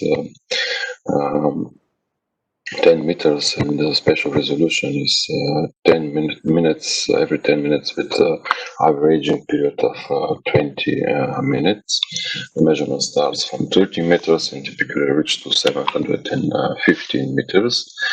So data availability, again, the same table, with availability in range from August 2008 to October 2060, which is the study period, almost 8 years. During the first 2 years, we have all data availability because of restriction of the operation of the SODER during the night hours, and other data availability marked with green squares is because we have many problems with the main electrical power supply and some technical problems related with this problem with the electric power supply. So in this table we can see the vertical range, effective vertical range of the SODER during different months and different years, with graphically presented with color bars. So during the years, that effective range increase because we have several updates of the operation software of the SODER, which increase the effective range. And methodology, so what kind of analysis we have performed. The study period is about 2040 days, but data availability with sounding was about 2700, which present almost 19% availability of data with acoustic sounding. So first we took all profiles of wind speed and to condition for availability at least 10 measurements, the wind speed profiles.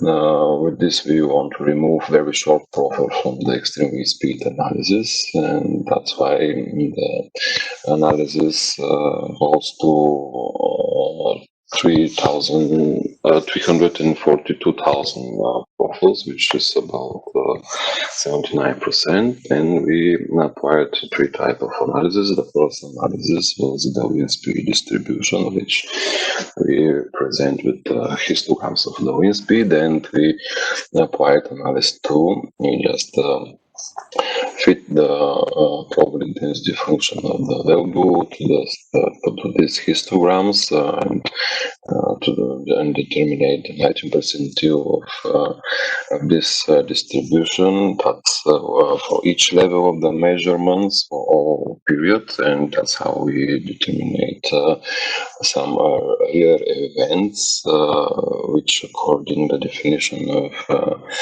Intergovernmental Panel of Climate Change is definition for rare events or other way extreme events.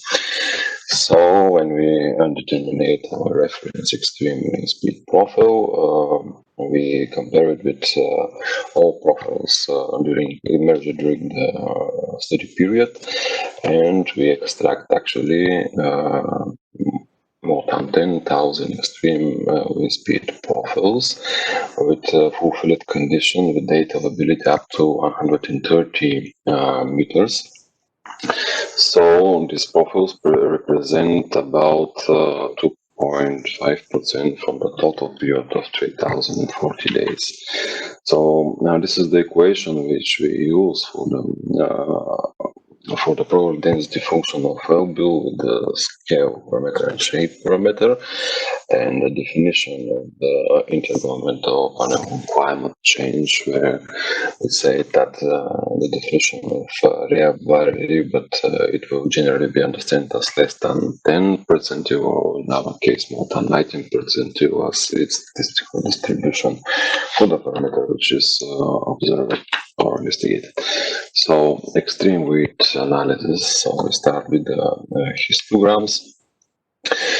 So the green bars present the histograms at different levels, 100, 300, 400, and 600 meters with fitted blue distribution, the red curves, and different altitudes. So the blue dots present the 19 percentile. This is the real values of measurements, and start from the 19 percentile of the available distribution prior to the histograms. The pink bar present the data availability in different heights, or its decrease with height, which is normal for the solar measurements. In addition, we have statistical values as average wind speed, minimum wind speed, extreme speed values, maximum wind speed, scale parameter, and shape parameter. So we did this for every measurements level from 30 to 600 meters.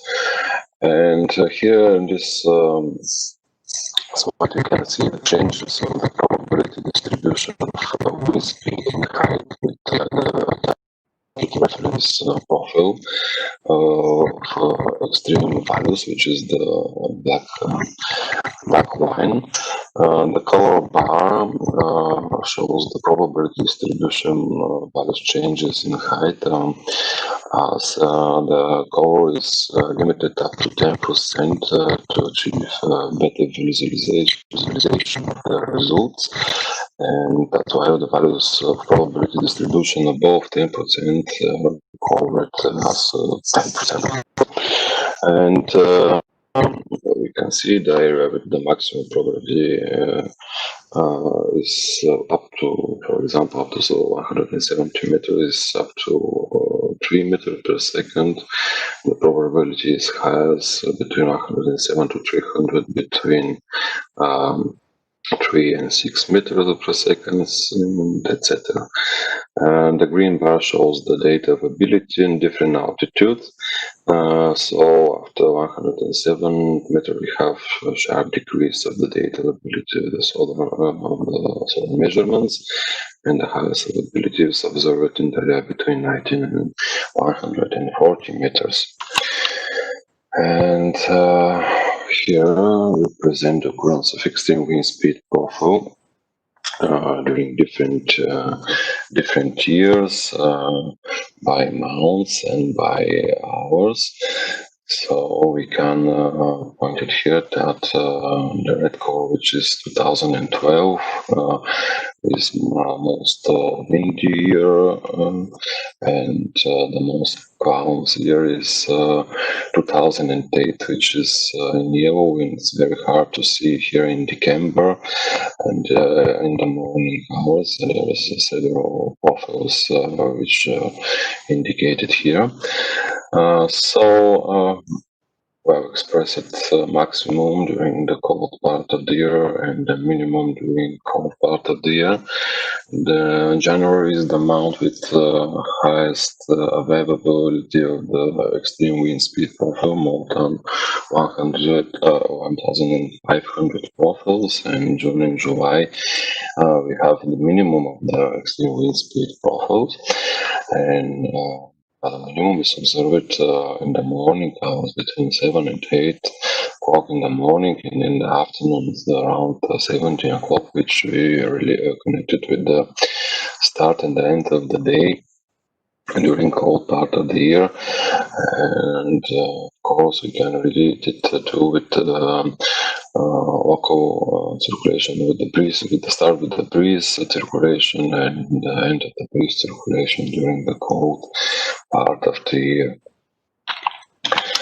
And this is how look the vertical structure of the coastal boundary layer to Tobu during extreme wind events.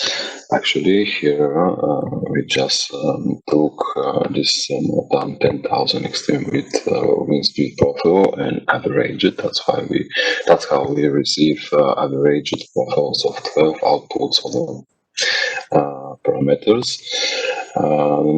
This is core average profiles depending on the data availability involved in the averaging in different altitudes. The core bar is a scale for better visualization. And we start with the wind direction, then wind speed from left to right, and then the dispersion of the wind speed, vertical wind speed on the second row, dispersion of the vertical wind speed.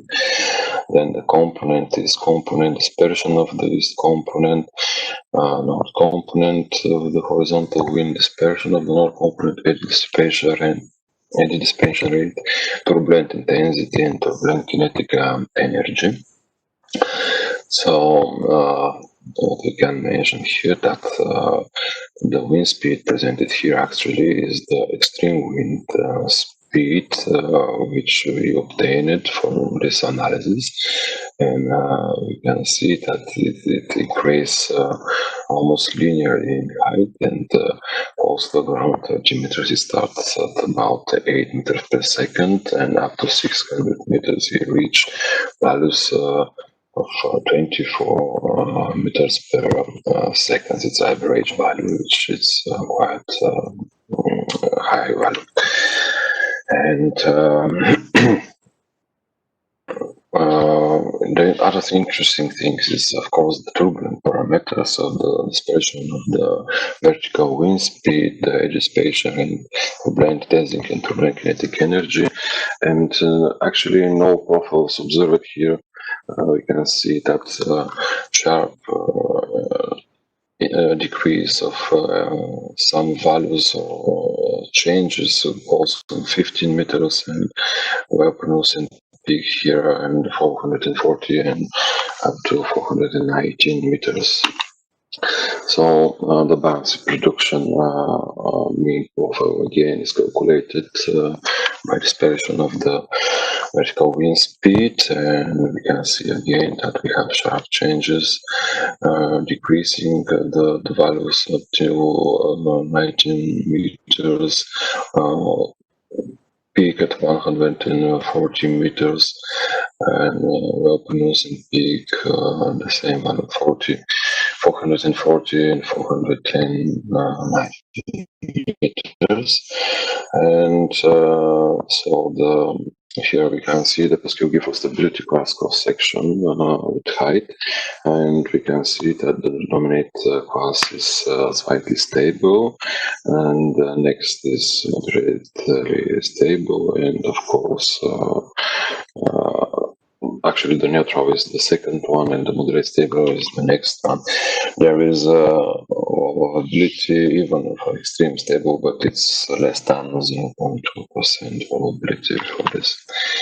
And future activities, continue with identification of extreme wind events in coastal PBL, and for period with sufficient data availability in space and time.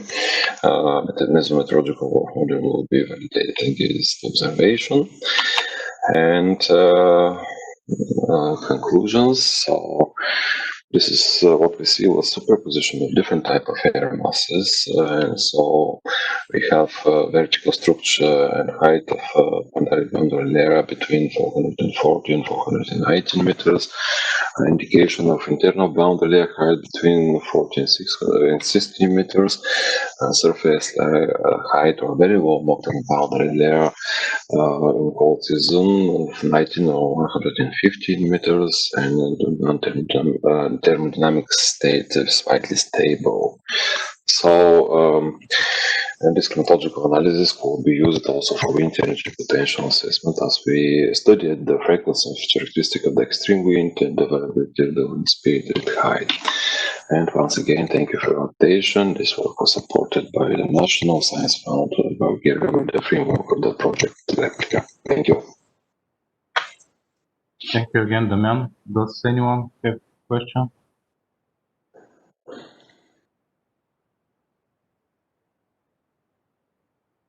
I don't see any questions on YouTube. Let's move to the next presentation, which will be given by Ivan Genov. If it's ready, You can share the screen.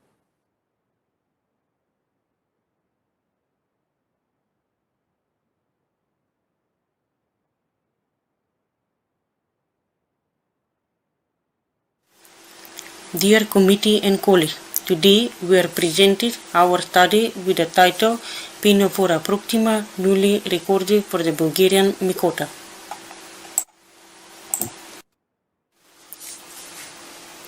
The genus Pinafora was described by Kubit Cook 1879. Pinafora is a widespread corticoid group of fungi and contains more than 60 species described up now.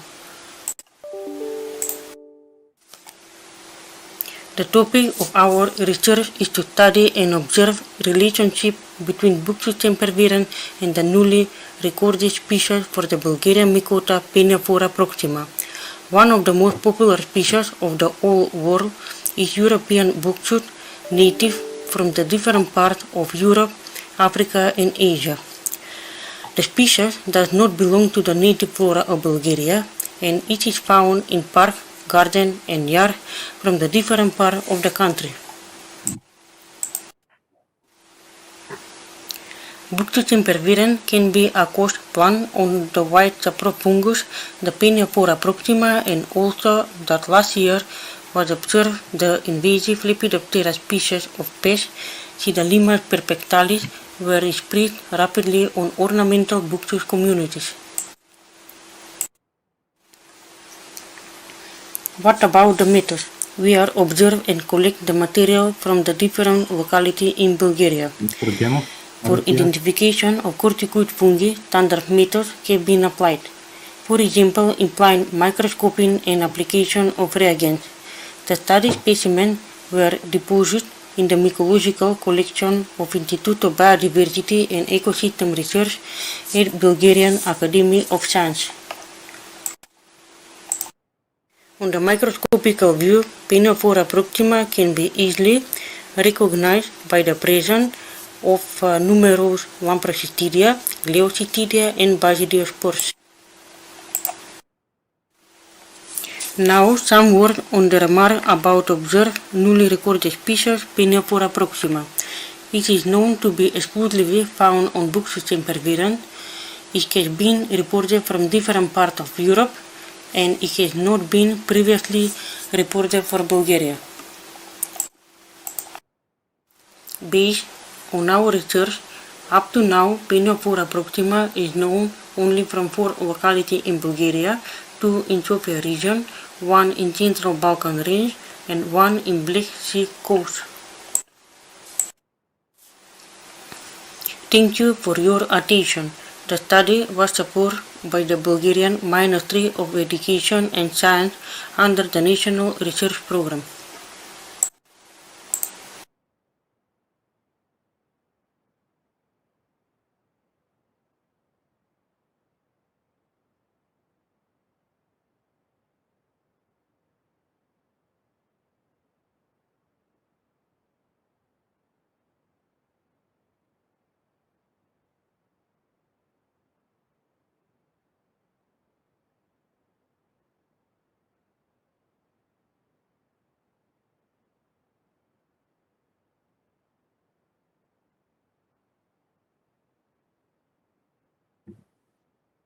Next presentation will be given by Ivan Gemov, and now if he is ready, he can share his presentation.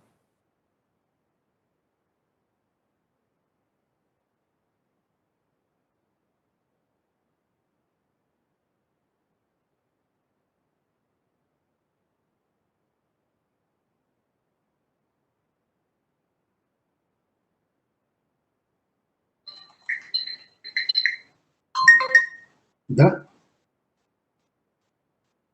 Аз вече я качих. Добре. Не се вижда още.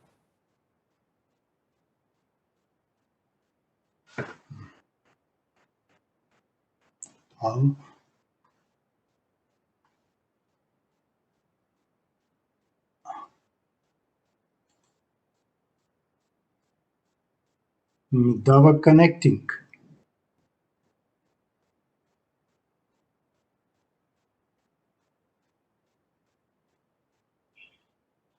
Да. Да, избираме ето.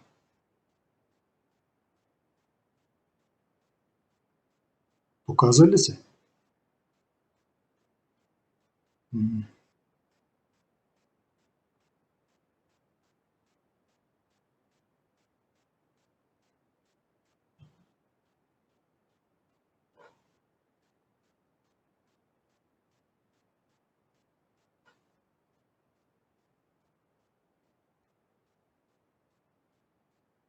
Дава connecting.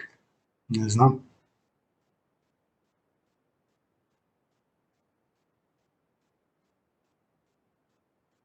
Да. Да, само това.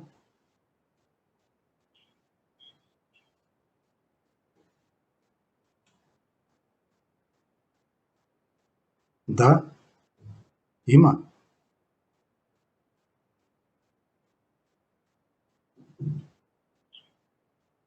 Stop sharing. Нямам stop sharing. Share.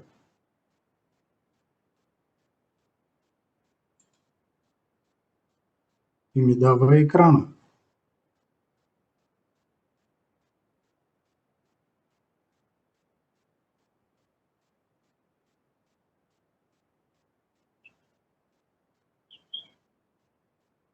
Добре.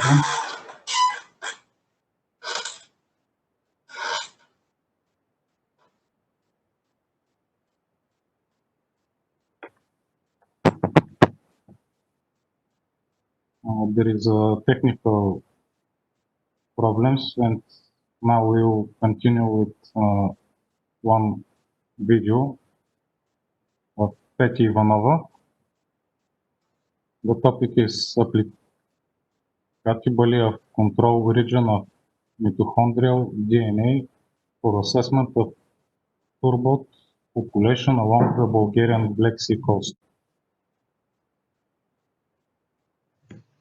Dear colleagues, thank you for the opportunity to present you our presentation about the applicability of mitochondrial DNA control region for assessment of turbot populations along the Bulgarian Black Sea coast.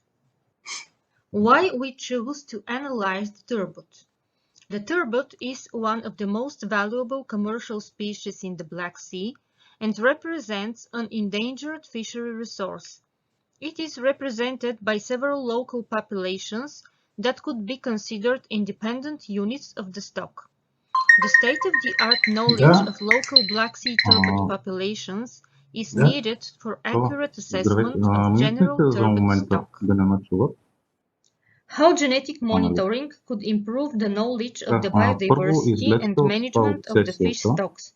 On the scheme, you can see how DNA and population genetic data can provide valuable information, often unattainable using other approaches, for monitoring species of management, conservation, and ecological interest. Mitochondrial DNA has been widely used in the studies of genetic structure, evolution, and population biology. It is extremely useful for identifying and managing fish stocks.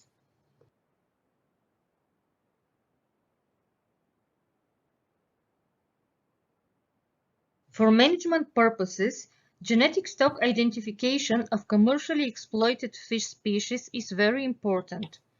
The reason is that the populations often could not be morphologically differentiated, but this is possible genetically. Molecular assessment can establish the status of stocks and determine the level to which exploitation is sustainable. The genetic structure of the turbot population along the Bulgarian Black Sea coast is unclear, and more populations and markers have to be investigated to specify it. The aim of the study is to assess the population structure of one turbot population along the northern Bulgarian Black Sea coast on the basis of the application of one mitochondrial DNA marker, the control region. For the analysis, 30 samples from one population from the Shabla region were collected. The DNA analysis included DNA extraction, PCR amplification using universal primers for control region of mitochondrial DNA, and sequencing, which was performed by Macrogen Europe. The newly described control region sequences were deposited in the GenBank. For analysis of mitochondrial DNA sequence data, MEGA7 software was used. The alignment, the number of haplotypes, haplotype connectivity, and TCS network were obtained using PopArt. The GMASD test tested the conformity of DNA sequence evolution to neutrality. Among the 30 individual turbot sequences, 19 CR haplotypes were found. 9 of the haplotypes observed in Shabla were new, and 10 haplotypes were identical to these previously reported. 4 haplotypes, haplotype 7, 9, 13, and 16, were previously found in the North Bulgarian Black Sea coast, and haplotype 19 was detected in the Romanian coast. Haplotype 5 corresponds to haplotypes reported previously in the Black Sea and also found in the Atlantic Ocean. 3 haplotypes, haplotype 3, 6, and 14, were shared between the Shabla population and the Azov Sea population. 1 haplotype, haplotype 6, was found also in the Mediterranean. 2 haplotypes, haplotype 2 and 17, were shared with the Sea of Marmara, and the former one found also in the Aegean. The Shabla population of turbot showed high levels of haplotype diversity, which suggest a large, stable, effective population size over time, and in concurrence with low nucleotide diversity, it has been linked to population growth after a period of low effective population size. The observed very low nucleotide diversity indicated that haplotypes were closely related. Common haplotypes among populations and haplotypes from several populations indicate high genetic connectivity among the populations. The negative value of the GMASD indicates recent population expansion. The negative values of FU-FS test can indicate recent population growth. The GMASD and FU-FS test were all non-significant and negative, as expected for a recent population expansion or selection. The lack of common haplotypes between Western and Eastern lineages and the existence of 2 distinct turbot mitochondrial lineages, as described from Suzuki et al. 2004, was not supported from our data. The haplotypes of the South Black Sea populations were not found in the Shabla population, which proposed that these markers are enough appropriate for distinguishing of North and South Bulgarian population, but could not be used for differentiation at a global scale as Western and Eastern lineages. We can conclude that the mitochondrial DNA haplotypes found in the Shabla population could be used for distinguishing of North and South Bulgarian Black Sea turbot populations. The obtained data can be useful in selecting fish stocks that preserve a better genetic diversity of Scophtalmus maximus in conservation and/or hatchery programs. The assessment of the genetic structure provides new perspectives on population structuring of turbot along the Bulgarian Black Sea coast. The data received could be an essential background for the effective scientific management of the turbot populations along the Bulgarian Black Sea coast. Further studies, increasing the number of population analyzed and investigating more genetic markers, are needed to specify the genetic structure of the Black Sea turbot populations. This work has been carried out in the framework of the National Science Program, Environmental Protection and Reduction of Risk of Adverse Events and Natural Disasters, supported by the Ministry of Education and Science of Bulgaria.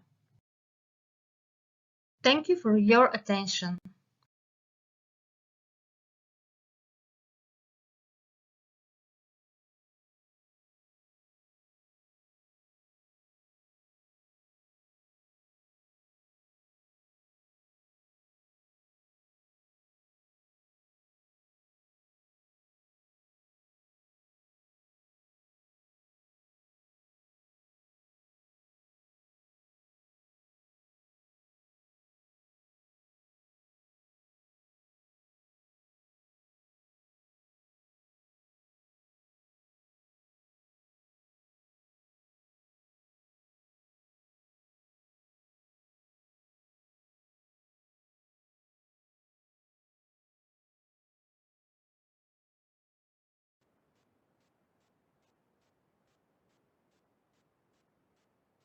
The next presentation again will be video with the which is sent by Aneta Wambacka-Christova with topic Peniophora proxima, newly recorded for the Bulgarian Mycota.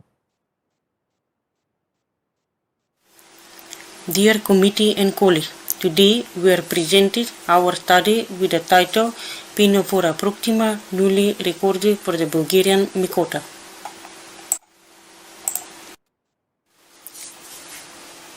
The genus Peniophora was described by Kubit-Cook 1879. Peniophora is a widespread corticoid group of fungi and contains more than 60 species described up now. The topic of our research is to study and observe relationship between Buxus sempervirens and the newly recorded species for the Bulgarian Mycota Peniophora proxima. One of the most popular species of the whole world is European Buxus, native from the different parts of Europe, Africa and Asia. The species does not belong to the native flora of Bulgaria, and it is found in park, garden and yard from the different parts of the country.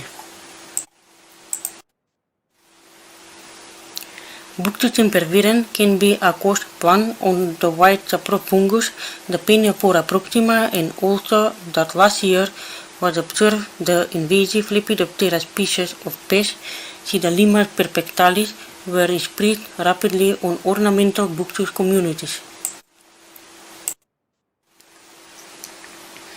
What about the methods? We are observe and collect the material from the different localities in Bulgaria. For identification of corticoid fungi, standard methods have been applied. For example, implying microscoping and application of reagents.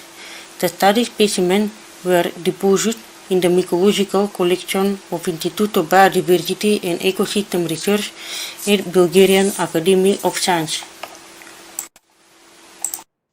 On the microscopical view, Peniophora proxima can be easily recognized by the presence of numerous Lamprocystidia, Gliocystidia and Basidiospores.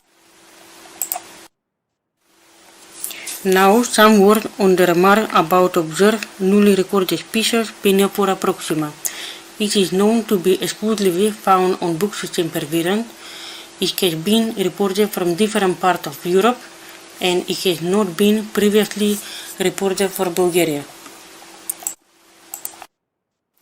Based on our research, up to now, Peniophora proxima is known only from 4 localities in Bulgaria, 2 in Sofia region, 1 in Central Balkan range, and 1 in Black Sea coast.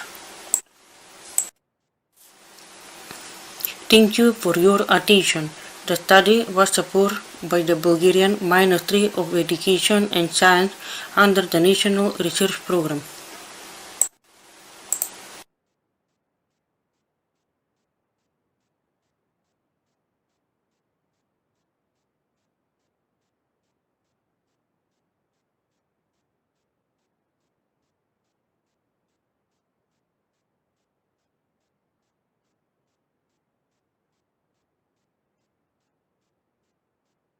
We will continue with the last speaker, Ivan Genov.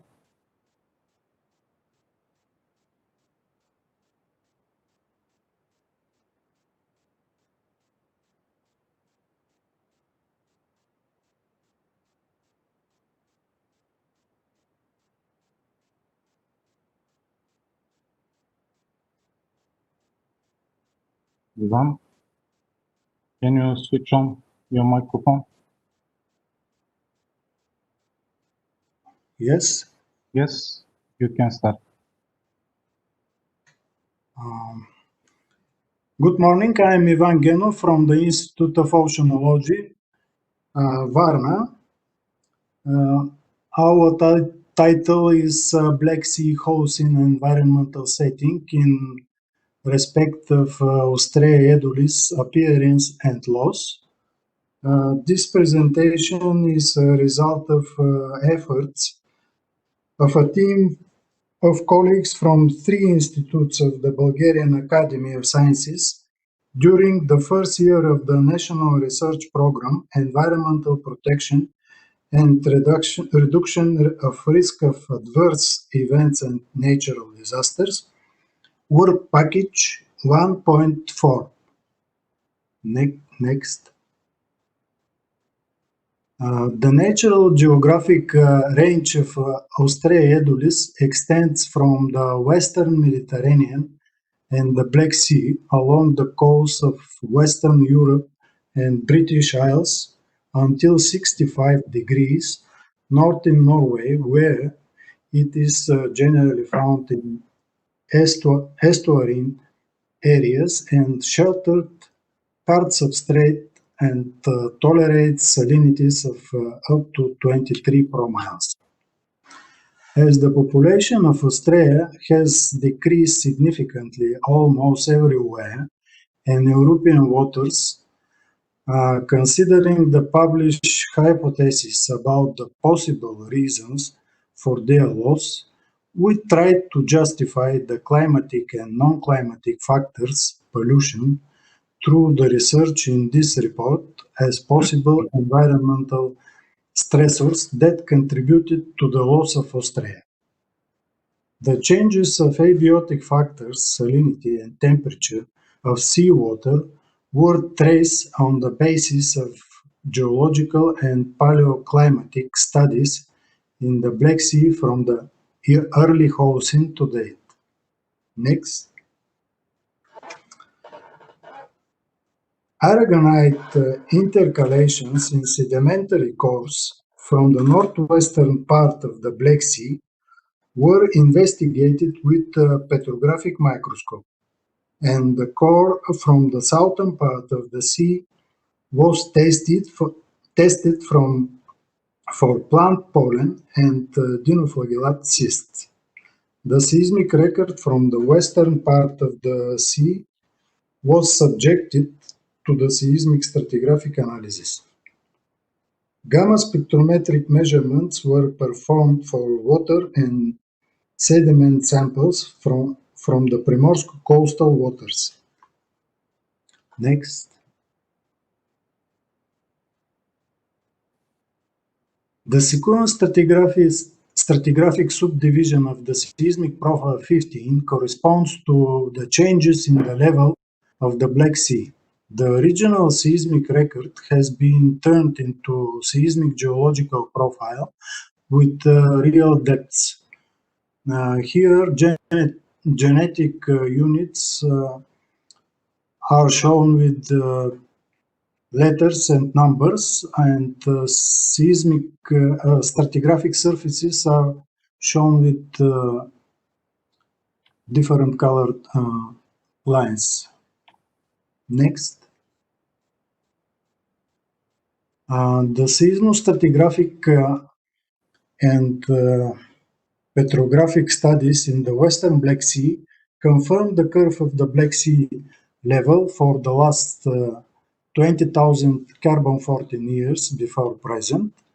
And here Black Sea level is black line, and world ocean level is solid sky blue line.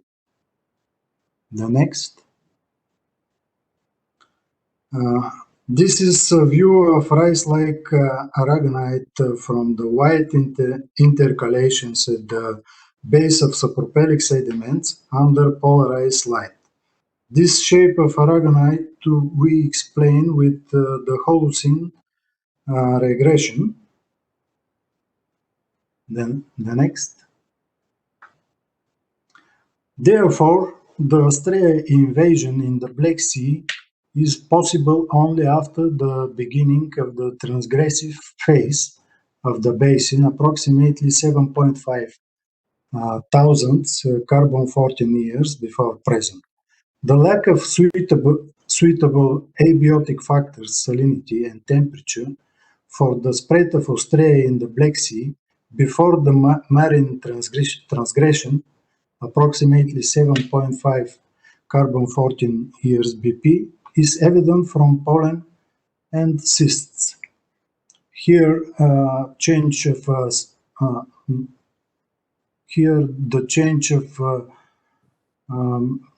boundary, climatic boundary is shown with red lines, and boundary between fresh or brackish water and salt water with green line. The next. The appearance of Ostrea edulis in the Black Sea from different marine environments was estimated by radiocarbon ages between 5.14 thousandths by Filipova, Marinova and Hristova, and 219 years by Krstev, Parunin, Svituch. The first appearance in the Bosphorus is dated of 5.3 thousand carbon-14 years by Algan et al. 2001. The mass appearance of Ostrea in the Black Sea doesn't correlate with the transition from lake to sea phase of the basin, approximately 7.5 thousand carbon-14 years before present. Various authors, on the basis of different proxies, have reconstructed Black Sea paleoecological conditions. On the basis of ecozones recognizable in all basin and correlated with the lithological boundaries in the Black Sea sediments, they suggested values of salinity as following. According to Giunta et al. 2007, not lower than 17 promiles for the period approximately 6,000 to 3.3 thousand years, and according to Madi, Aksu, and Yashar, for the interval 7.1 approximately 3,000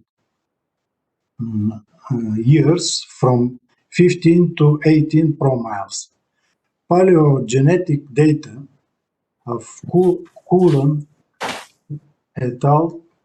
Indicated a gradual cooling from 19 degrees Celsius to approximately 15 degrees Celsius in Unit 2 sediments from approximately 5.25 thousandths year onward to the top of the record, approximately 450 with exception of colder interval, approximately 12 degrees of Celsius at around 1.95 thousandths years BP.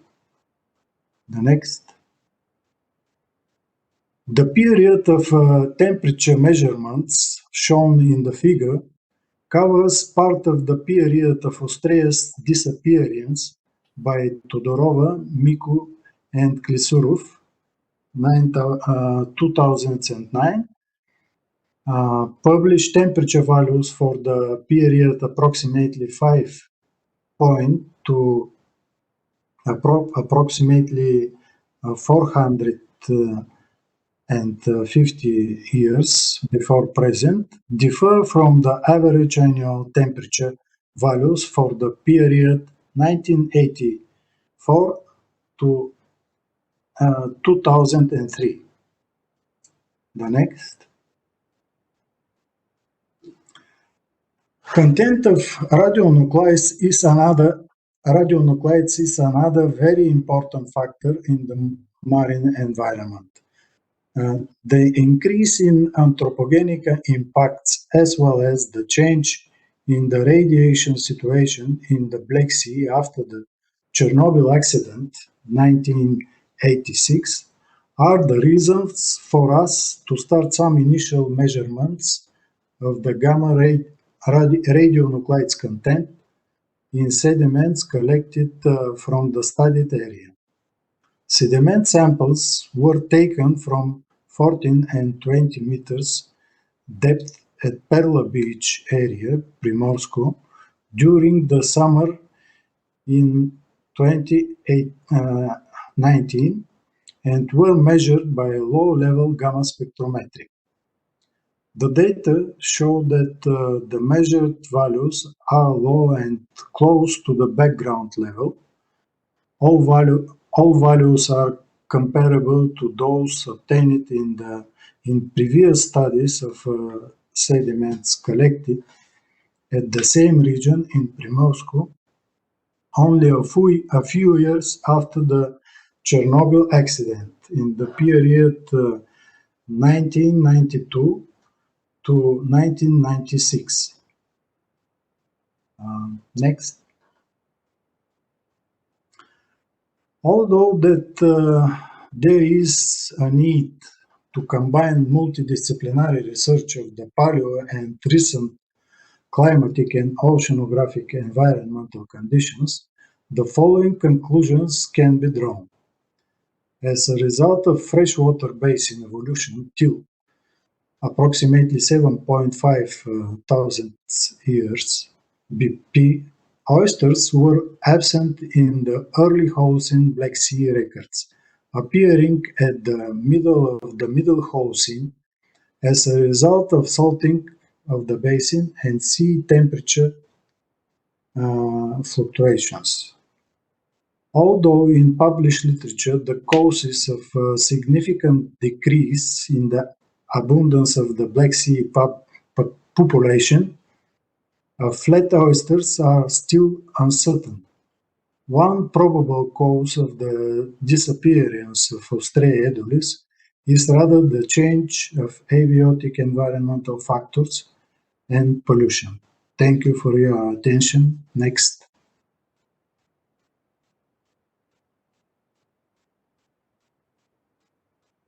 Thank you, Mr. Genov. Does anyone have a question?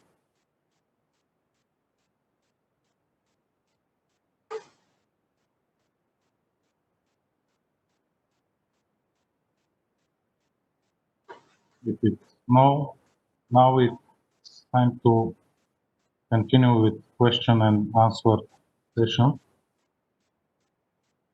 You can ask and discuss the presentations.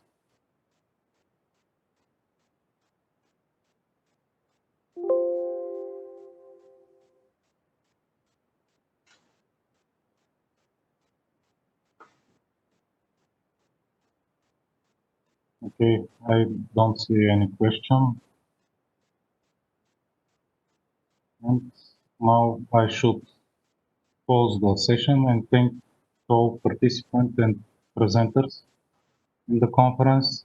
And let me remind you that the next conference in EnviroRisk will be held next year in the period of 1 and to 3rd of June.